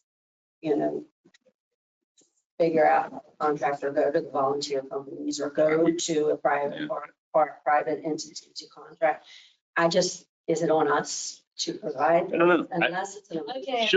I wonder, should that be something that's part of, like, they have to come before you for large events to get approval. Yeah. Is that something that should be added into that? What's your EMS coverage? And not necessarily for us to handle, Yeah. but That's my so that- concern, is this coming in and. I don't think it locks us into having to do it, but it gives us the option to. Yeah, so let me explain. So like Steve was saying, you have a big concert come in, they're gonna go get their permits, their licenses.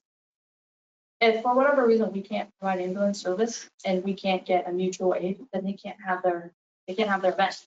So Yeah. there's no way that we're gonna be able to be locked into it, because if we can't provide service, we can't provide service. They're either gonna have to move their event, find a private company, find a mutual aid agreement.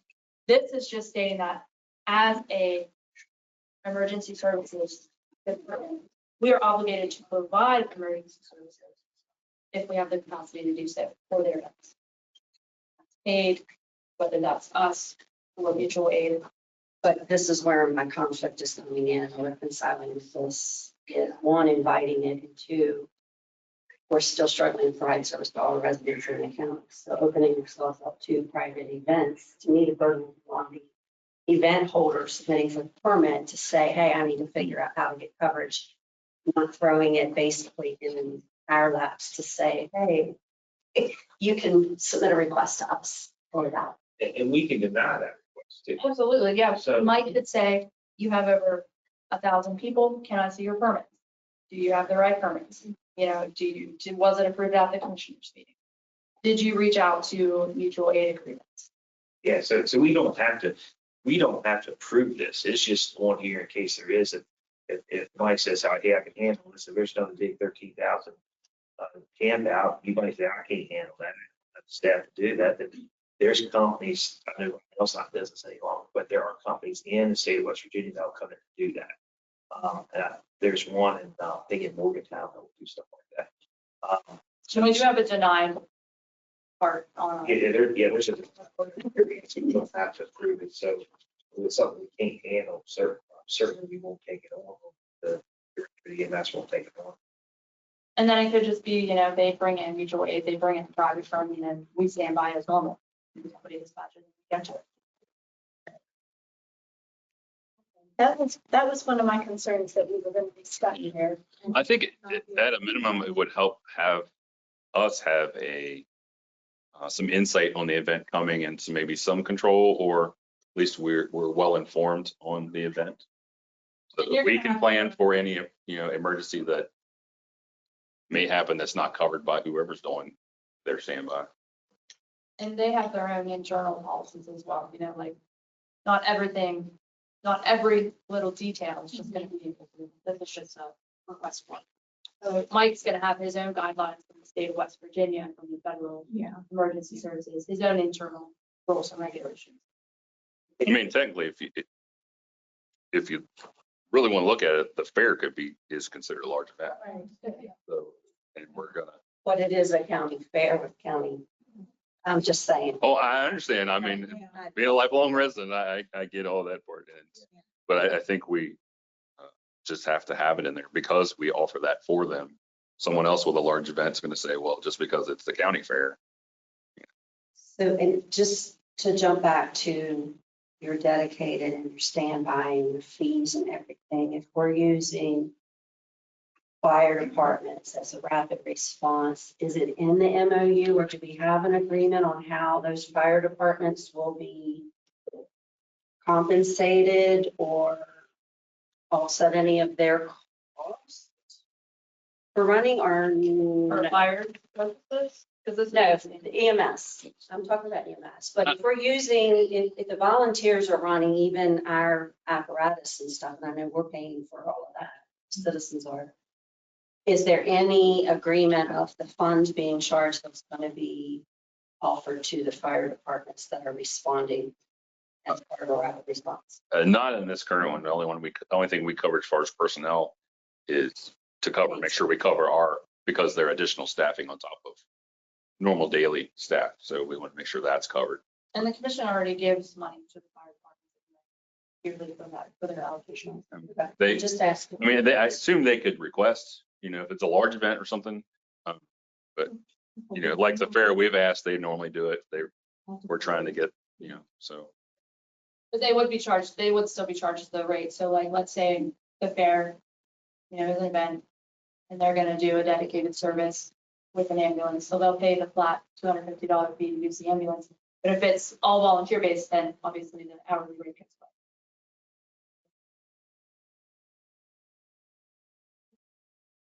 Anybody else have any further questions? Let's see this contract.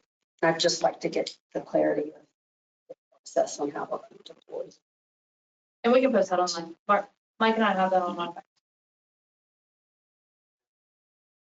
All right, sounds like everything's kind of answered. I'll move the motion to accept this emergency services agency special EMS service agreement as presented. Second. Any further discussion?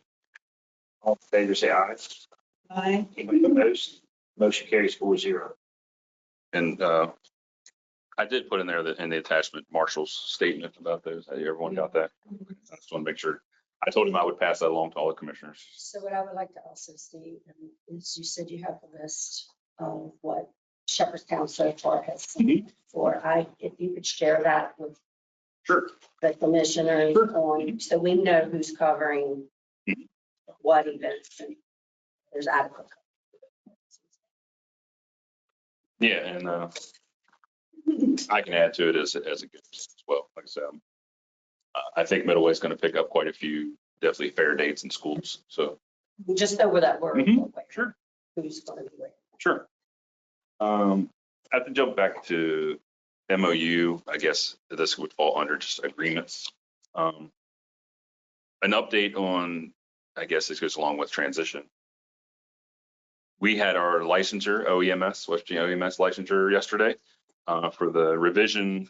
Well, they say it was a new license because of a name change and an FEIN change. So either way, it's the updated. It's one of the last pieces of relicensing for the transition. That's all complete except for we found that the medical director agreement had to have a name change in the contract to reflect the new legal name of the agency. So MK got that change revision in there. We drew it up. I got Dr. Treese to sign it. I just needed, the commission has to sign off on that as well. So I'm requesting that the commission approve the revised medical director agreement that reflects the corrected agency name. I move we approve the revised medical director agreement, which reflects the name change in EIN. Second. Any discussion? All fair say aye. Right, opposed, motion carries 4-0. And the last thing on those things is, as we've discussed throughout the transition, one of my projects was hoping to purchase Midway and then Shepherdstown's remaining ambulance. We do not have a reserve unit in Shepherdstown Station. There's no space for it. They've maintained their second unit because they are very community oriented. That, you know, they do the Shepherd standbys, they do fairs, festivals, lots of things that go on in Shepherdstown and outside of Shepherdstown. They want to be able to maintain. They have an active volunteer force, a use of that ambulance, and obviously they can't participate in 911 at this time in transport. They can only do standby services. That's still a good unit. We purchased the sister unit. There were twins. One of my plan was to, they were purchased at the same time. They're identical. I'd like to purchase that unit as an additional reserve to keep in that station to allow, one, it'll be the direct reserve for the vehicle in that station. Since there's such a distance from the Charlestown where our other reserves are parked. If they get up in the middle of the night and the unit won't start, they can hop in the reserve unit that's there. Currently, like I said, we can't have a reserve there because as long as they maintain that unit, there's no physical space in their building. The unit, they still would like to participate in their standbys. So we came up Marshall and I came up with an idea on a use agreement. We brought it to Nathan. Nathan looked it over. We made some minor changes. We went back. We both agreed on the concept. The county would purchase the unit. We would license it, maintain it, just like it would be part of our fleet. It would remain in Shepherdstown Station as a reserve unit, and it would be available to the volunteers to use, similar to a reserve unit that did come for standby. It would just be there for them. They could use it for their standbys, fairs, festivals. It would still maintain some of Shepherdstown's lettering on it, so it identifies that their volunteers are using. That was one of their requests. I think that's fine. Also, in the event that Shepherdstown, our primary crew, was out on a call, if they have volunteers available, they could place that reserve unit into in-service status and assist with a second call, another emergency in the area. We do try to move a Charlestown unit up to Carneysville currently because of the distance when the Shepherdstown crew gets a call. It still causes a delay, and sometimes we still rely on Sharpsburg. We have cut back on the use on them. We appreciate our mutual aid companies, but I think it's a solid plan. It helps get Shepherdstown, their members still active in our EMS system, and provides backup to our paid crew in Shepherdstown and gets us that reserve unit. So I have an agreement that we worked out. Marshall has signed off on it. Nathan says it meets all his needs for you guys, for the county. This will be the first step in moving forward with a purchase contract on that. We needed to finalize what we're going to do with it on both sides. With this use agreement, would they be able to transport them? It would, because it would be licensed under us. So it would be charted under our charting and billed under our billing, just operated by volunteers through our mutual aid agreement. Thank you. So my understanding, you want to purchase this second unit at Shepherdstown. Yeah. And the volunteers will have use of that when necessary. And we continue all the maintenance costs and so forth. Yes, because it will be part of our reserve fleet. So if needed, just say I was short on reserve units in Charlestown and everything was in the shop, I could pull the primary unit from there and try to leave that particular unit, since we're calling it the Shepherdstown Volunteer Unit, but leave it there and it would be part of the reserve fleet. We also pay for storing it there. Reserve units are only charged. Lesser. Well, no, they pay. It's $200 a month so we really didn't discuss, but it's a much lower rate. So well, I think this is a good approach if we can make it all the details. Yeah, we could add that to it if we want, but Well, I was gonna say, I'd like to see. Yeah, Yes, that's right, something yeah. else. Yeah, I don't have to, I mean, we don't have to sign it today, but I did want to bring it up so I can get it out to you. Yeah, I think it's a And good then- concept. It's just, there's a lot of sometimes details. Yeah, we've really been, the MOU has been the keystone that's really holding us up to do anything else. We've been working on this on the side, and this is actually just the first step beyond the MOU, moving forward with trying to, I say bring them into the fold, but, Right. keeping the volunteers involved and giving them access to. Would this be our 11th unit? Yes, and there wouldn't be any more beyond that at this time. So I think 11, hopefully. I mean, we do have times where some of the trucks are a little older, so, we have in the Is shop. Purchase of this unit contingent on the use agreement? Yes, yes. Because, and I agree with that. I mean, we should have it ironed out, their expectations, our expectations. Yeah. So everybody knows what's, before we even, I haven't even, I've revised a contract because the old contract where we purchased the other, but we haven't done anything with that yet. So we iron this out. So, Then if we get all these agreements worked out, where yeah, so I'll And get you just copies of this. where does the funding come for this? That would be the final major, I say major, the final ambulance purchase out of our balance. We feel we've got enough.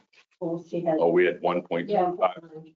Okay. And then we Yeah, just. we're wrapping up. We have a few equipment things that we're working on. There will be some related equipment to this, Well, we've drug safes, stuff like that we've purchased for the other units. but- incidents with some transmissions and Right, stuff too. yeah, I don't yeah. want to drain that account down too much. Yeah. Beyond that, these two ambulances are obviously significant purchases. Those would be the last two out of ARPA. And then the only major other project we have is ventilators, which that's part of a protocol change. We do CPAP Yeah. currently, and there's a protocol change. So we're looking at a combination unit. They use the ventilators when they do rapid sequence intubation, which is putting patients to sleep due to trauma or whatever. Then they have to intubate them. Yeah. So that's recommended. And I think that's in the 120 range, maybe. Don't quote me on that, but that would be the only major purchase left. So yeah, I'm definitely trying to be diligent about our balance.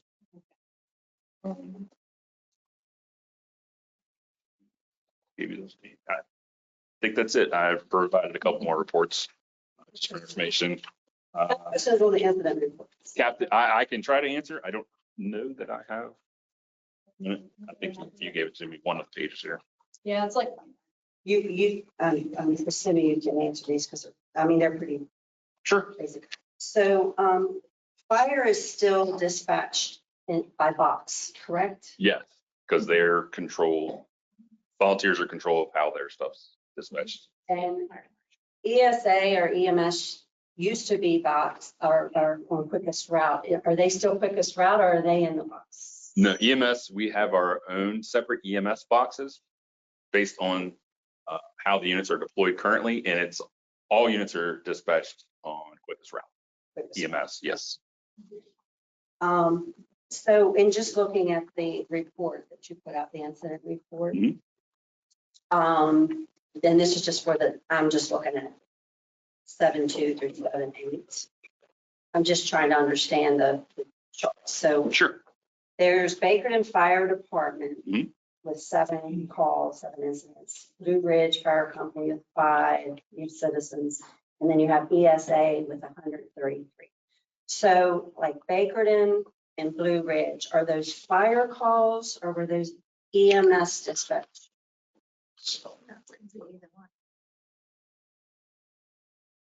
I believe it's all calls. Yeah. This is a total call report. Okay, As you can see there, they break down on another section, the types of calls. And then per, I guess I'm trying to determine, so ESA has 133. Was that ambulance or? those are our dispatches. So we are dispatched on every EMS call. And then, EMS only. EMS, Basically, this is EMS, Mhm. ESA. Okay, and then so that's what I'm trying to determine. If Blue Ridge, for instance, has 5 calls. Mhm. Those 5 calls, do we know if that was paid staff, county staff on those 5 calls? Were there volunteers? It would depend on the type of call. Obviously, for Blue Ridge, the numbers for Blue Ridge are strictly fire calls, I believe. And is that reported because there is, Because this is just a total volume report for all dispatches. right, I mean, is there EMS staff on those fire calls? Is that why we're No, seeing that? no. So that could be all volunteers. Yeah, that would be all volunteers. Generally, unless there's a unit, an ambulance passing a volunteer station that doesn't have an ambulance, they generally don't end up on that station's fire equipment because they respond out of the one that their units are based out of. All right. So this gives us a picture of, at least for that week, how many fire calls there were. I believe so. I'd have to. I don't really use this one as much as I have my own EMS one. Right now, we have come up with a form. You know, every fire department has to fill out an incident report for their fire reports. They go to the state. The state keeps track of that. We don't have to do that because we are a fire prevention unit, and that's not required. If we were certified fire, that would be. But in order to get there, we will have to create our own reports. We won't have to submit them, but we have come up with that. A way for our people to track. Takes them very little time to do it.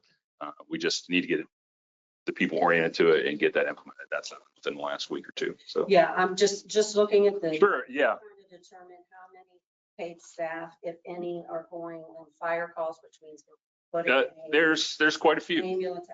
Yeah, I can tell you so far. That's why we wanted to get that form out and start using it, because I know we're more and more often we are on fire equipment, spending quite a bit of time running fire calls. If that's something that you want to see, Commissioner Johnson, Yeah. we can probably have what shift supervisors kind of keep track of that? Or- Yeah, well, we just need to, since that form is created, I have to get all employees just oriented with how to fill it out, where to find it, and to make sure that either the.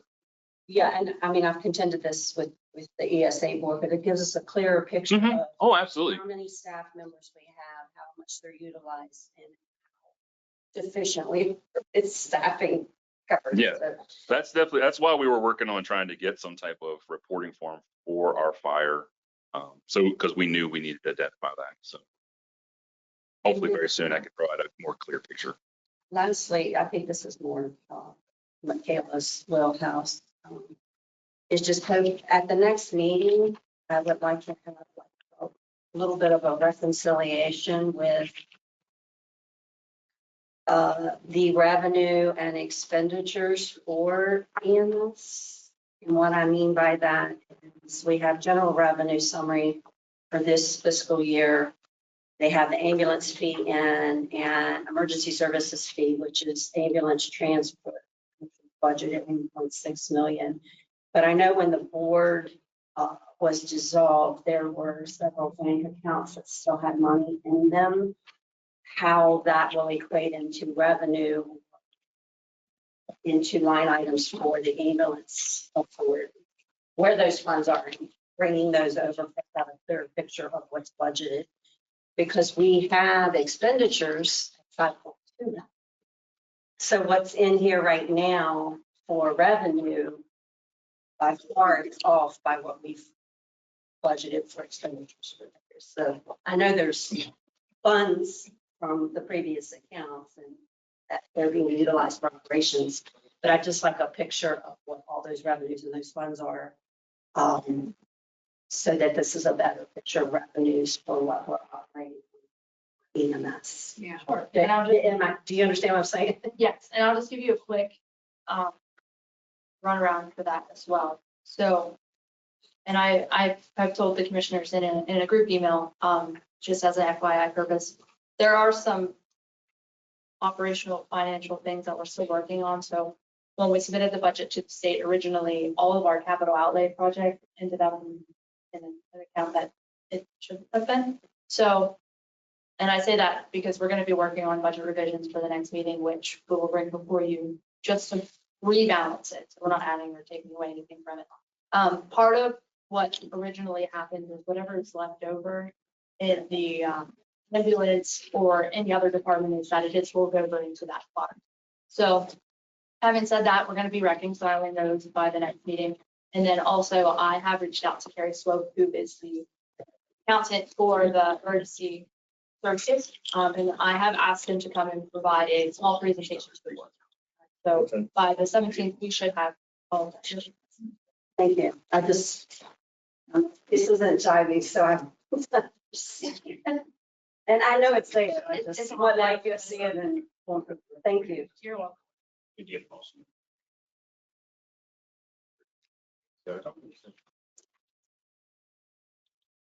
Thank you, deal.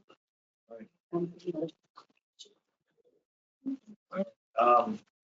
think we're good. I think we're good. All right, thank you. Thank you. Sorry, this one. Thank you. All right, we're sorry, we were running slightly behind and we were ahead of schedule now that a little bit, but, we're gonna move back to, agenda item number 8, interviews and appointments. We'll just go down the list and we have Jefferson County Building Commission. We had 2 people apply. We did interview 1. Is the second person here for that? I did speak to Mr. Derrickson, who's applied for, I think, several boards. I know he is in a secret. He can't access phone or dial in or anything. I did encourage him to send an email to Jessica to say that he would not be able to join us by phone. Okay. To be here present because he's at work. But we've already interviewed Addie Crawford. There's 3 openings.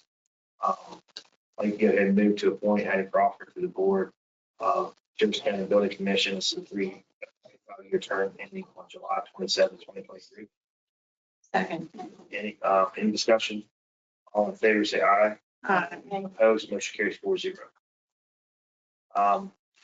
Jefferson County Parks and Recs. Yeah, we got a lot of boards. So.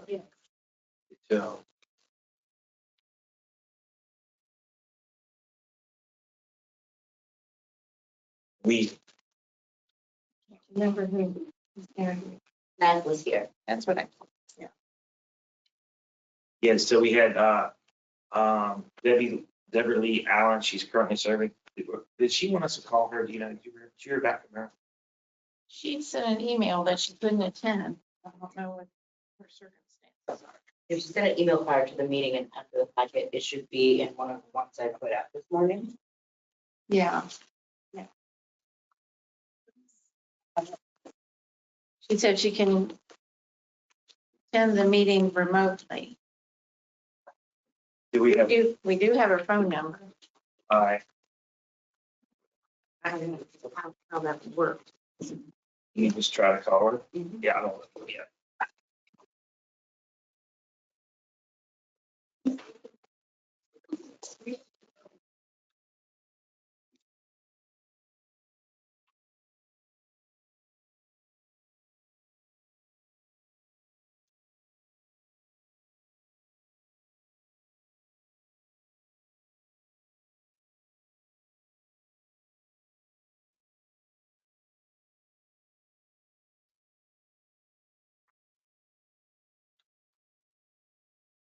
Hey, David, this is Steve Stahl. We're in the county commission meeting. Is it okay if we could ask you some questions about being reappointed to the Parks and Rec board? Let me put you on speaker first. All right, I have Deborah Lee Allen on the phone. She's applied for the Parks and Rec board. Does any of the commissioners have any questions for her? This is Jane Tabb, Deborah, and since you're currently serving on the board, my question is, what do you feel is one of the greatest challenges right now for Parks and Rec looking toward the future?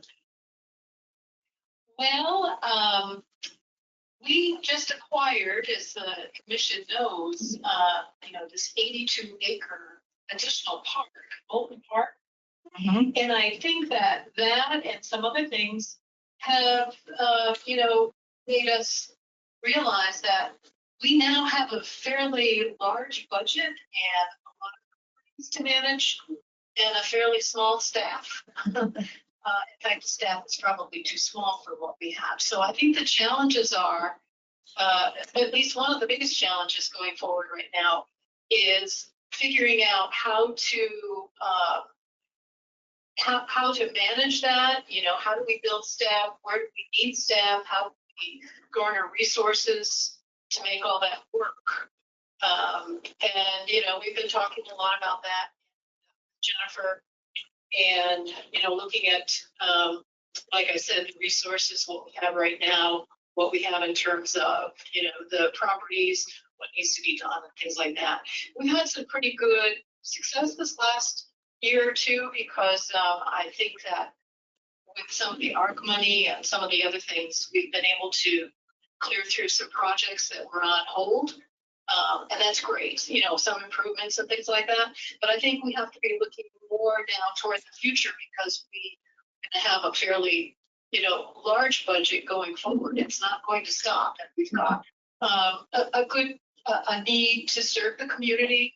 And, you know, we want to do that in the most efficient way possible. I think that's probably where I see one of the biggest challenges. Okay, thank you very much. Thank you. Does anybody else have any further questions? All right. Thank you very much, Deborah. Thank you. All right. Take care. Have a nice day. Thank you. Mhm. All right. Obviously, Brian came join us, and we did interview Zach Holland last time. I think there's just one vacant position. Is that correct? Two? Is there two? Yeah, Theo and Paul. Okay. Since we've interviewed the two, I think there may be three. There might be three. There I think is. that's one that's been empty for There's- several yeah, years. We just can't seem to get advertised and filled. Can't get it advertised in. Okay. So there are three. There are three. We could have 11 people. all right. Well, we've interviewed two of them. I don't know. The two we interviewed, Deborah's attorney. Always heard Jennifer saying that's a plus to have an attorney on the board to help out with legal issues. I moved to appoint Deborah Lee Allen and Zach Holland to the Parks and Rec Board when they expire. It says June 30, 2026. Yeah, June. I'm sorry, what was that again? June 30th, 2026. June 30th, 2026. There you go. I just got a script. Looked it up. Scroll here. I got to scroll too much to find all that. All right. Second your motion. Yeah. Any discussion? Yes, I have a question. What do we do about getting that third? We'll just keep it advertised, open, the advertisement open, and then if there's a meeting that Mr. Brian can make, we interview him and then put him on. It's still available. So is there some reason why we can't do all three now, knowing that Parks and Rec need three? Is that- No, typically we like to at least interview them, put eyes on them, or talk to them at least before we, but there's always been an opening. Well, yes, I just heard someone on the board mention that they've been having a hard time getting a hearing on that. I will say that Mr. Derrickson did serve on the ESA board. I've spoken to him when we did make those meetings. I wouldn't see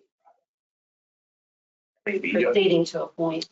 Well, we have the president of the Parks and Rec over here, and I think that they. Yeah, I mean, if typically in the past, we've always, talked to them. If you feel comfortable putting them on the board without interviewing, I'm okay with that. I don't care. Was it advertised? I think it's been advertised for a very long time. Yeah, they've been advertising since April. We kept moving the dates back for interviews. Those, the April are the three that expired in June. Deborah is reapplied. Paul and Dale have not. So that's three. There is still the fourth one that failed to get advertised for a long time. So technically four, you've appointed one. So, you appointed two. So we still have two. I'm just saying we've been advertising since April or May. We keep moving the date of when the appointments are going to happen, so. And then with the technical difficulties. I mean, vote on the motion on the floor, and then if you want to add, make another motion for another. Okay. Yeah, yeah, okay. We'll vote on the motion on the floor then. I'll make another motion. Is that fair enough? Sure. Okay, all right, all in favor for the appointment of Deborah and Zach, say aye. Aye. Opposed, motion carries 4-0. I'd like to also move a motion to appoint Brian Jefferson to the board. Term ending again, Health House, right, 2026, June 30th, 2026. June 30th, 2026. Any discussion? Well, I'm glad Mr. Derrickson applied, but I'm not going to vote for anything because I don't know at all. But I know you can't know everyone, so Sure. that's all. And it's helpful to always interview or call. It would be helpful if they gave a call.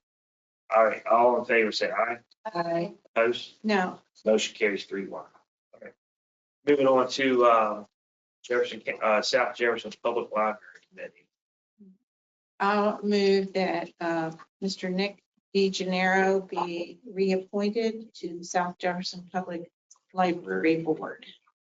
After that. Any discussion? All in favor, say aye. Aye. Opposed, motion carries 4-0. All right, we're going to move on to the Jefferson County Board of Health. Hello. And, Just give me a sec. yeah, I know, scrolling, trying to catch I up here, know. so this is a lot here. We do have, we did interview 2 people, right? Stephanie Fagan interviewed last time. Yeah, Stephanie Fagan did. And Brian, of course, is not here. Is Nancy Beltran? Nancy's unable to interview during public. Okay, she's unable to interview. And then we have Miss Ann Smith. You want to come forward, ma'am? Do I need to come forward? Yes, ma'am, if you want to. And I do want to apologize. We were having difficulties, if y'all are aware, the storm that came through, 2 weeks ago, 2.5 weeks ago.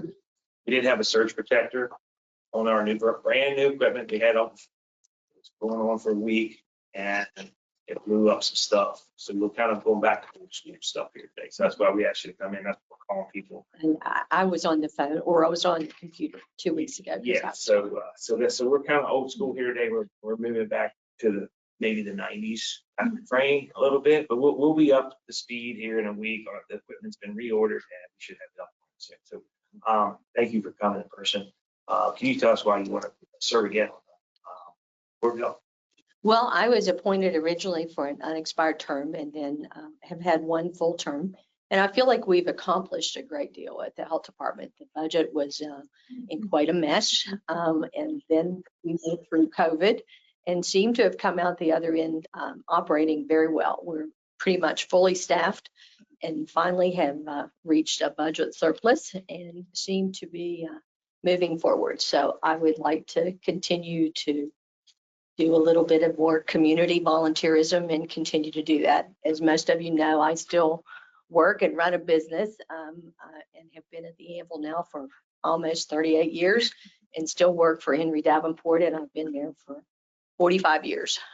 I'm a West Virginia native and have lived in Jefferson County my whole adult life. So what questions do you have for me? I do have a question. I have actually a couple of questions. With respect to COVID and all of the procedures and processes that were in place, how do you feel that went?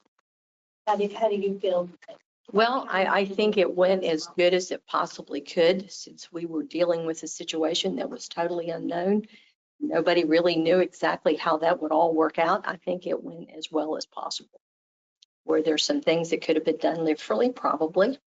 But we all learn from those experiences, and hopefully we'll know better if we ever have to face anything quite like that again. I'm concerned that we might, based on things I hear in the medical community. And I have a very real problem with masking children, and I'm curious to know how you felt about that and the school closure and things of that nature. Well, that's not necessarily a job as a board member. That's more for the medical staff. And, in many of those circumstances, I feel we had to take the advice of the people that had that medical expertise and not me.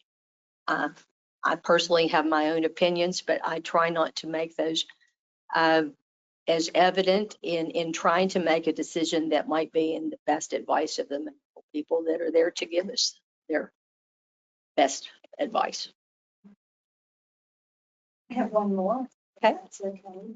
I have a resident of the county who has reached out to me recently regarding permitting and the septic and all of that process.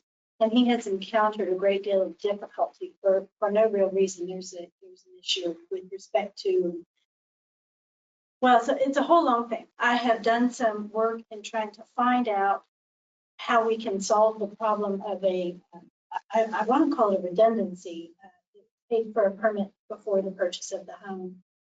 And once the sale went through, the purchase, he's told now that that was now null and void and he must purchase another septic room.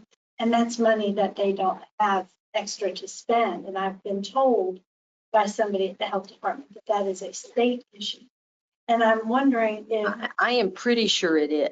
Well, and I can't answer that directly, but we are obviously required to follow those state codes, and they can best answer that with the staff. Again, we don't get involved in individual issues unless there is a major problem that somebody has a complaint. And, first, it goes through the processes there and then eventually to the board if there is a complaint that cannot be answered through those cycles. But state requirements are sometimes very redundant in West Virginia. I think that this particular family are having a very frustrating time because of the rather unhelpful nature of the responses he's got. Do you think that there's anything that we can do to work together to help people like this? Absolutely. Since this has come Absolutely. up, And I have learned about other problems that people have had. Well, there are those problems that come up from time to time. And I think sometimes it's a simple lack of understanding about what the codes and the laws are that have to be followed. And maybe the staff doesn't always do the best job with explaining why that has happened. But yes, I think there's always room for improvement of trying to help people understand what that process really is. Any other questions? I just ask, and what would you see is, since you've served on the board and through some very unusual times, what did you see maybe is a new challenge or a goal you have that you would hope that Well, I guess help could reach? my personal goal is to keep us with a balanced budget. As you well know, the financial side is probably my greatest expertise, and I think we've done a very good job finally getting that straightened out. Yes. It has been a long process. Yes. And hence my reasons for really liking to stay a little bit longer so that we can maybe get that in a very concrete fashion that we can leave that for someone else to move forward. I think often the biggest challenges are staffing, as it is everywhere in the county with the growth. And we've hired a new nurse practitioner that's doing the family planning visits, and I think she will be a great asset. She's willing to work more and more, and I think offering some of those services that are required by state code, not necessarily local, but state code, where we have not done as well with that maybe in the past, is moving forward as well. But staffing is probably always still the biggest issue. Really dealing with state salary rates. Well, the state salary raises have greatly improved. As you all are probably aware, we went to the Department of Personnel a number of years ago and got those beginning sanitarian wages raised because we couldn't keep anybody there when those salaries began in the mid-20s with a college degree. And they would come and stay with us for a year while they went through the training and then move on someplace else. And that has greatly improved. Still hiring those sanitarians is a difficult process because they still have to go through all of the procedures, the licensing and certification procedures, which takes the better part of a year. And that's still a challenge because they can still make more money just across the border, but it's gotten much better. It's not perfect, but it's much better than it was. Yeah, any further questions? Thank you. Thank you. All right, very pleased with Mrs. Smith's answers and the fact that she was been on the board and was able to get that budget straightened out. It was called a disaster a couple years ago. Oh, yes. I'd like to move to reappoint Ms. Ann Smith to the board for 1 5-year term ending in June 30th. Second. Any discussion? All in favor, say aye. Aye. Anybody opposed? Motion carries 4-0. We're going to move on to the development authority. Give me 1 second. Scroll 1 through second. all these. Scroll up faster than I can. I use my paper. But it still is lots of paper to sort. All right. Still scroll. We have a cheat sheet. Yes, The packet, right here. easier. Yeah, that's where I'm going to. Here we go. All right, we have Zach. Okay, well, we had everybody apply. We interviewed everybody. Right? Well, that could attend. Zach and Zach, Dr. Dobell. Mary Catherine Catherine Robinson, Robinson, yeah. and Dr. James. How do you say his last name? Doble. For today. Yes, so we don't have any additional interviews there. I was very impressed with Dr. James Dovell and Mary Catherine Robinson. Mr. Dovell is he's a business professor at Shepherd University. He'll bring a business background, and Mary Catherine is a farmer. She'll bring an agricultural background to that board. And we lack both, but unfortunately, we only have one right now. Well, and also Mary Catherine has some of the health industry background too. Yes, so I could flip a coin either way. So I'm going to make a motion. you go right there. A motion to appoint, I move to appoint Mary Catherine Robinson to the Jefferson County Development Authority for an unexpired citizen representative term ending April 5th, 2024. And I'll be happy to second that. Any discussion? I have a question. Yes, ma'am. Should we not be voting individually for each applicant? That you can move a motion to bring somebody in. Okay. Or we could put names in nomination if you want to do it. Yeah. All right, let me do it. All right, any further discussion? All in favor, say aye. Aye. Opposed, motion carries 4-0. All right, Jefferson County Community Corrections. Get down to that sheet. Yeah.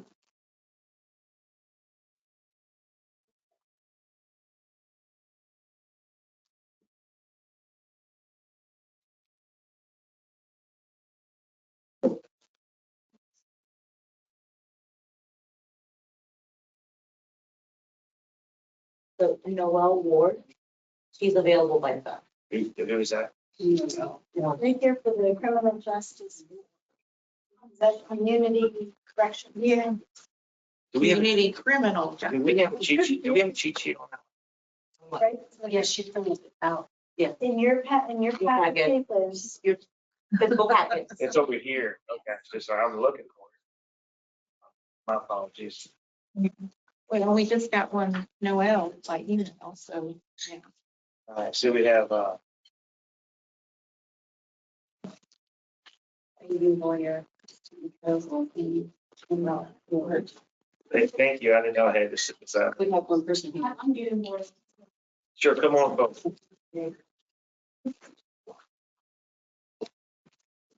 All right. Well, State your name. Yeah, my name is Aiden Boyer. Oh, Hi. all right. So tell us why you want to be on the community corrections board. Yeah, so I am a resident here. I've been a resident here my whole life. I go to school here. I go to Shepherd for social work. I've also received my associate's degree at Blue Ridge. I would love to be a part of this because mental health, substance abuse has affected my family, my friends, my classmates, and I've been around a population of helping like youth recovering as well as doing recovery life coaching. So I'm kind of familiar with working with people who are incarcerated. I do a lot of volunteer work around here. Anybody else have any questions? Is there, I'm sorry, I feel a little disorganized now. Is there a resume in my packet or email or anything? There is, I'm sorry. So I must have gone right past it. It's toward the bottom. I'm sorry. Typically, we only have 1 or 2 boards out. Right. So now we Well, have this, I one, just- we have like 8. Yeah. So I'm so we have sorry. It's okay. I just do not. That'll be in the packet. Right, and Yeah. I've gone through the whole Okay. darn thing. I cannot see it anywhere. I see everything, but not that. I'm sorry. So, well, I'm sorry. Thank you so much. No. Well, that's not everything. No, that's not. and No, that's no, not that's the her. wrong person. Yes, ma'am. I'm sorry. I'm getting mixed I with have- myself. Yes, I apologize. This is a little messy. I have a question. Yes. What is your understanding of what the Community Criminal Justice Board does? Well, I have a few ideas. For one is just kind of putting an input and helping out people that have been affected in this area with being incarcerated, having mental health issues, substance abuse issues, etc. I feel that a lot of the time the issues are occurring, well, they start with the youth. So I'm younger, so I do have a little bit of input, being that I've worked with a lot of younger people and I see where they might have come from. I'm sure there's lots of things that go on with this board for criminal justice that I'm willing to learn and kind of like expand my knowledge on. Yeah. I finally found it. Okay. So I sorry. thought I submitted it. Anybody else have any further questions? Thank you for coming. Thank you. Next, we have Kristen Logan. She's been here since I've been in your meeting. Well, her daughter, have you learned anything today, huh? She's so excited. What she has learned is those seats are very. Yeah. Welcome, and can you tell us why you want to serve on the Community Corrections Board? I think serving on the Community Corrections Board would benefit me as well as the community, as I currently hold a role as a parent navigator through CASA of the Eastern Panhandle. The people who go to the Day Report Center for these programs and services are people who I work with on a daily basis. These services and everything that the Day Report Center gives them is almost like a lifeline to these individuals who need to go there. So I see daily what they struggle with and what they need and how it helps them get through those situations they're in. And some of them are successful and some of them aren't. I'd like to see all of them be successful. May have any more questions? Yeah. I don't know. Well, thank you so much. Thank you for coming. Thank you for your patience. Yeah, thank you. Yeah. You say no, or we can call her? Yes. I'll call her myself. I'm on the webcam right now. We can hear you. We didn't think we could hear you. Okay. Well, thank you. Thank you for joining us. No, can you tell us why you would like to serve on the Community Corrections Board? I've lived in Jefferson County my whole life, and I just got an internship at the beginning of this summer with Matt Harvey, the prosecuting attorney, in that office, as well as working a little bit with victims associates. I am very passionate about criminal justice. I go to school in DC and studying criminology, and I just really want to use what I've learned in my classes in the town I grew up in and help create that change in the criminal justice system. Instead of, just sitting in a class learning about it, I want to be a part of it. Hi, Noelle, this is Jennifer Kraus. I have a quick question. You just mentioned about helping to change things. What do you see needs changing? That's kind of a big question, sorry. Yeah, so I tried doing some research about what kind of things Jefferson County had. And what I found the programs and things, some of them like Victims Advocate, Teen Court, and the Day Report Center. And I wanted to know about more programs that we had, as well as creating more, such as more community service programs instead of keeping them in jail, like picking up trash and tree planting and gardens in the community, more about helping the community instead of putting them into prison, updating the community so that there are less likelihoods that they will end up in prison. I also am interested in how the programs that we have in Jefferson County are impacting the people who, how they're impacting those who are actually affected by the justice system. So more panel boards and discussion groups by those who are impacted by it.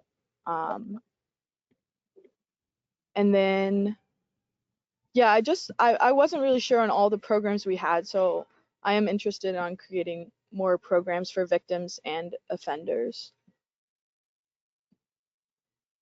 Okay, thank you. Well, I have a question. So your term as an intern in the prosecutor's office ends this month? Yes. And you're But still, go ahead, I'm sorry. I was told by some, I can't remember her name. There was a member of the board, as well as Matt Harvey, that I may be able to Zoom in for when we have those board meetings. And I did attend a board meeting. Actually, when I found out about the application, there was a board meeting that day in the office. So I attended it, and there were few people Zooming in. So they said that might be possible while I'm at school. To Zoom into a criminal justice board meeting? Yes. Okay, all right. I was just wondering when your term in the office is up as a paid intern for prosecutor. It's end of August, so whenever I go back to school. I'm not sure my last day yet, but I told around August 20th. Okay, and then that was my next question. So you still are working on your degree? Yes. Thank you. Any quick questions? Thank you, ma'am. Thank you. All right, Thank you. we have, in my opinion, 3 very qualified people to be on the community corrections board. I want to thank all of y'all personally for applying. It is hard to get people to apply, let alone to have 3 very passionate people who want to be on board where we only have 1 position. So, No, it's three. oh, no, you have 3. You have 3. Okay. Yeah, perfect. Yeah, well, it's perfect. Yeah. Keep track of everything I just said. He's gonna say it. He's gonna say it. Yeah. Okay, 3. So sorry. I was looking at the wrong thing on my screen here. I need to look at this one. So Keep rolling with your. yes. So how about this? Yeah. How about this then? Y'all all very qualified. Thank y'all for that. So I like to move a motion to appoint Aiden Boyer, Kristen Vogel, and Noah Ward to the opening of the Community Corrections Board for a 3-year term. These are at-large positions ending July 3rd, 2026. Second. Any discussion? All in favor, say aye. Aye. Opposed, motion carries 4-0.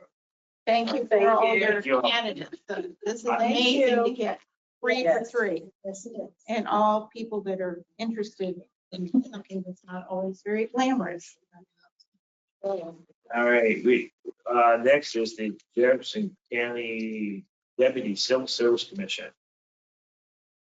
We have He is one, available by phone. one by phone. All right, I think I have. I have his phone number. Okay, I think I have it right here. Oh.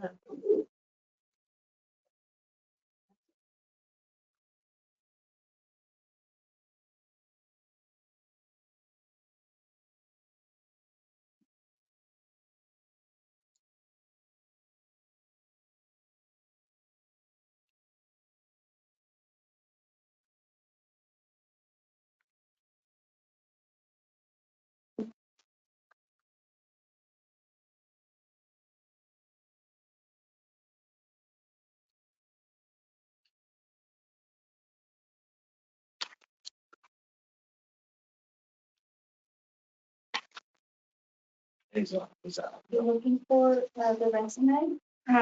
Civil service. David Isn't? Oh, I had another one. In my pile. Davis and Steve Stahl, the Jefferson County Commission. We were calling for an interview for the Civil Service Commission. Good pitchings. Let me call back again. 04233061. Yeah, we'll move on. If he calls back, we're gonna do it. That's the only one, okay. We'll move on to Hagerstown Eastern Panhandle Metro Planning Organization Council.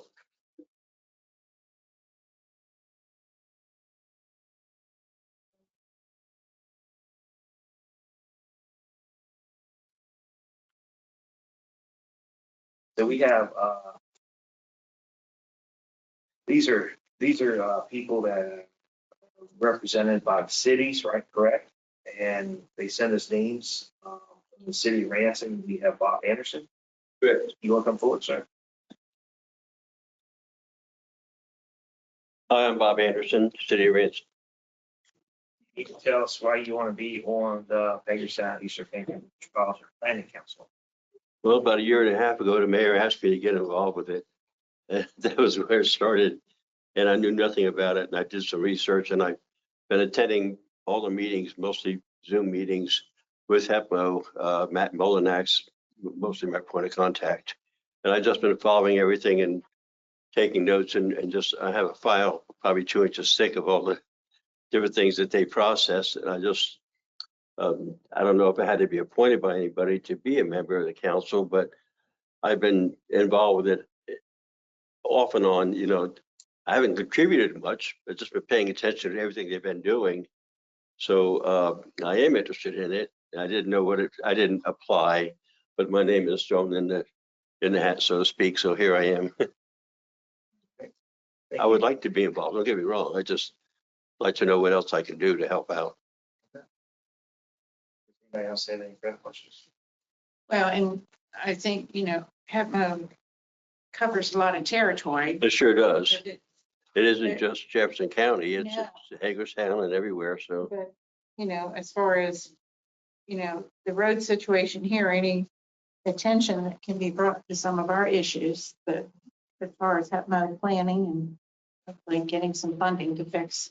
well, and I've been involved in such a way where I'm following the different projects they have. They got the transit thing going now, but they also have trails that they're interested in that I'm interested in. I'm involved with the Flowing Springs Park Trail and just other things that would connect. Yeah. And so I want to know what's going on in our area and see what I can do to make it work. Any further questions? Thank you, Bob. Thanks for coming. Thank you. Next, name we have, City of Charlestown, Miss Elizabeth Ricketts. Good morning or good afternoon. Can you tell us why you would like to be put on the Hagerstown Eastern Panhandle Metropolitan Planning Organization Council? Sure. So I was nominated by the Council of Charlestown. I accepted. I have actually been participating in the MPO meetings since I was elected. Transportation, Charlestown's role within the county and a region have interested me. I don't want us to just be an island. We have to participate with these groups to see a vision forward. I grew up in Harpers Ferry, well, technically Shannondale, unincorporated, but I went to school in Shepherdstown. I'm very familiar with all the municipalities of Jefferson County, and I feel like I would be able to roll right in since I'm familiar with the projects that they've been working on. And no disrespect to Mr. Anderson, but the bylaws do state that it should be an elected official that represents the municipalities. So I just feel that I would be a good representative for the whole county and all the municipalities. Any questions, any further questions for Ms. Ricketts? Thank you. Thank you. Thank you. Thank you. All right. I wasn't aware of the requirement on that board. Right, I've read some of this too, and it's a little bit confusing. Yeah. Just in your packet, there was an email exchange with Mr. Matt Molinek Right. that clarified that an alternate could be assigned that's not an elected official, but So we could technically, if it was elected official, we could obviously assign Mr. Anderson as the alternate. Is that what you're saying? It says representation of the local government shall be limited to elected officials appointed by the.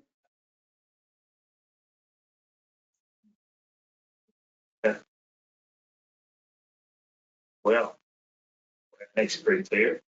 Yeah. And you have to be an elected official to actually serve on this. See it here now. So I will go ahead and do a motion to appoint Ms. Ricketts to this board. It's a 1 year, that's a 2-year term ending on July. Second. Any discussion? Well, I'm just hoping that Mr. Anderson can continue to participate in some way or attend. Yes, meetings. yes, by all means. You want to? Oh, I was just saying, well, why don't we vote and then I'll make my comment. Okay. All right. All in favor of the motion, please signify by saying aye. Aye. Opposed, motion carries 4-0. And Mr. Anderson, since you were not eligible to be appointed, I hope you can find a way to at least attend the meetings and be knowledgeable for your representation of, That's fine. Yeah. Thank you. All right. All right, that's all we have. We have a civil service. We're gonna try it one more time. Yeah, let me do. Does anybody know Mr. David? Yeah, no, yeah.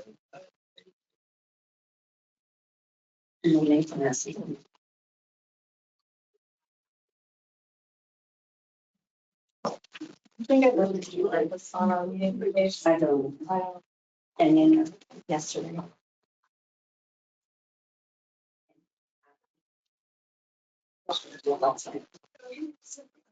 Hang around the. Like, when I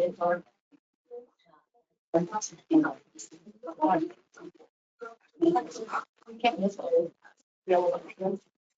Oh, David. This is Steve Stahl, Jefferson County Commission. How are you? If it's okay, can I put you on speakerphone to interview you for the Civil Service Commission position?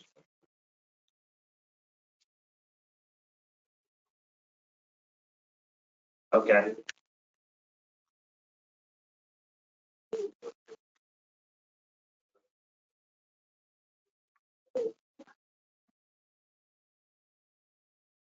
Okay, no problem. All right, well, I appreciate it. Thank you. Currently in a meeting, you cannot break away from. You So, want to move it to the next meeting, defer to the next meeting? We'll just defer to the next meeting. Right. Okay. This is important. And we'll keep it open until the next meeting. Yeah. Yeah, and maybe there'll be other. And we have other, okay. All right, Council, you good? You want to go in executive session and talk about a few things? Commissioner, we have on my item B, David, There are a variety of issues regarding solar tax amendment lawsuits. And as you know, we have a counsel who is assisting us on that, Mr. Rohrbaugh. And I believe he has some legal advice to present you in session. If that's what you can. All right, I'll move that we go into executive session to receive legal advice under 10B. Just for the record, I will be recusing myself for this as I have been for also related issues. But I'll make the motion so we can go to executive session. Second that motion. Any discussion? All in favor, say aye. Aye. Opposed? Motion carries 4-0. Thank you all. Nathan. I think what I want to do is roll. I think I'm going to be, I have a meeting in 3 minutes in Frederick.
done? Are we in?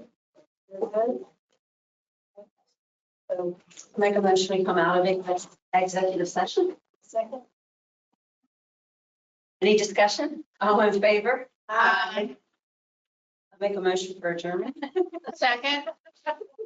Any discussion? Yeah. All in favor? All right. Okay. Thank you. Oh, my. Chris, come back.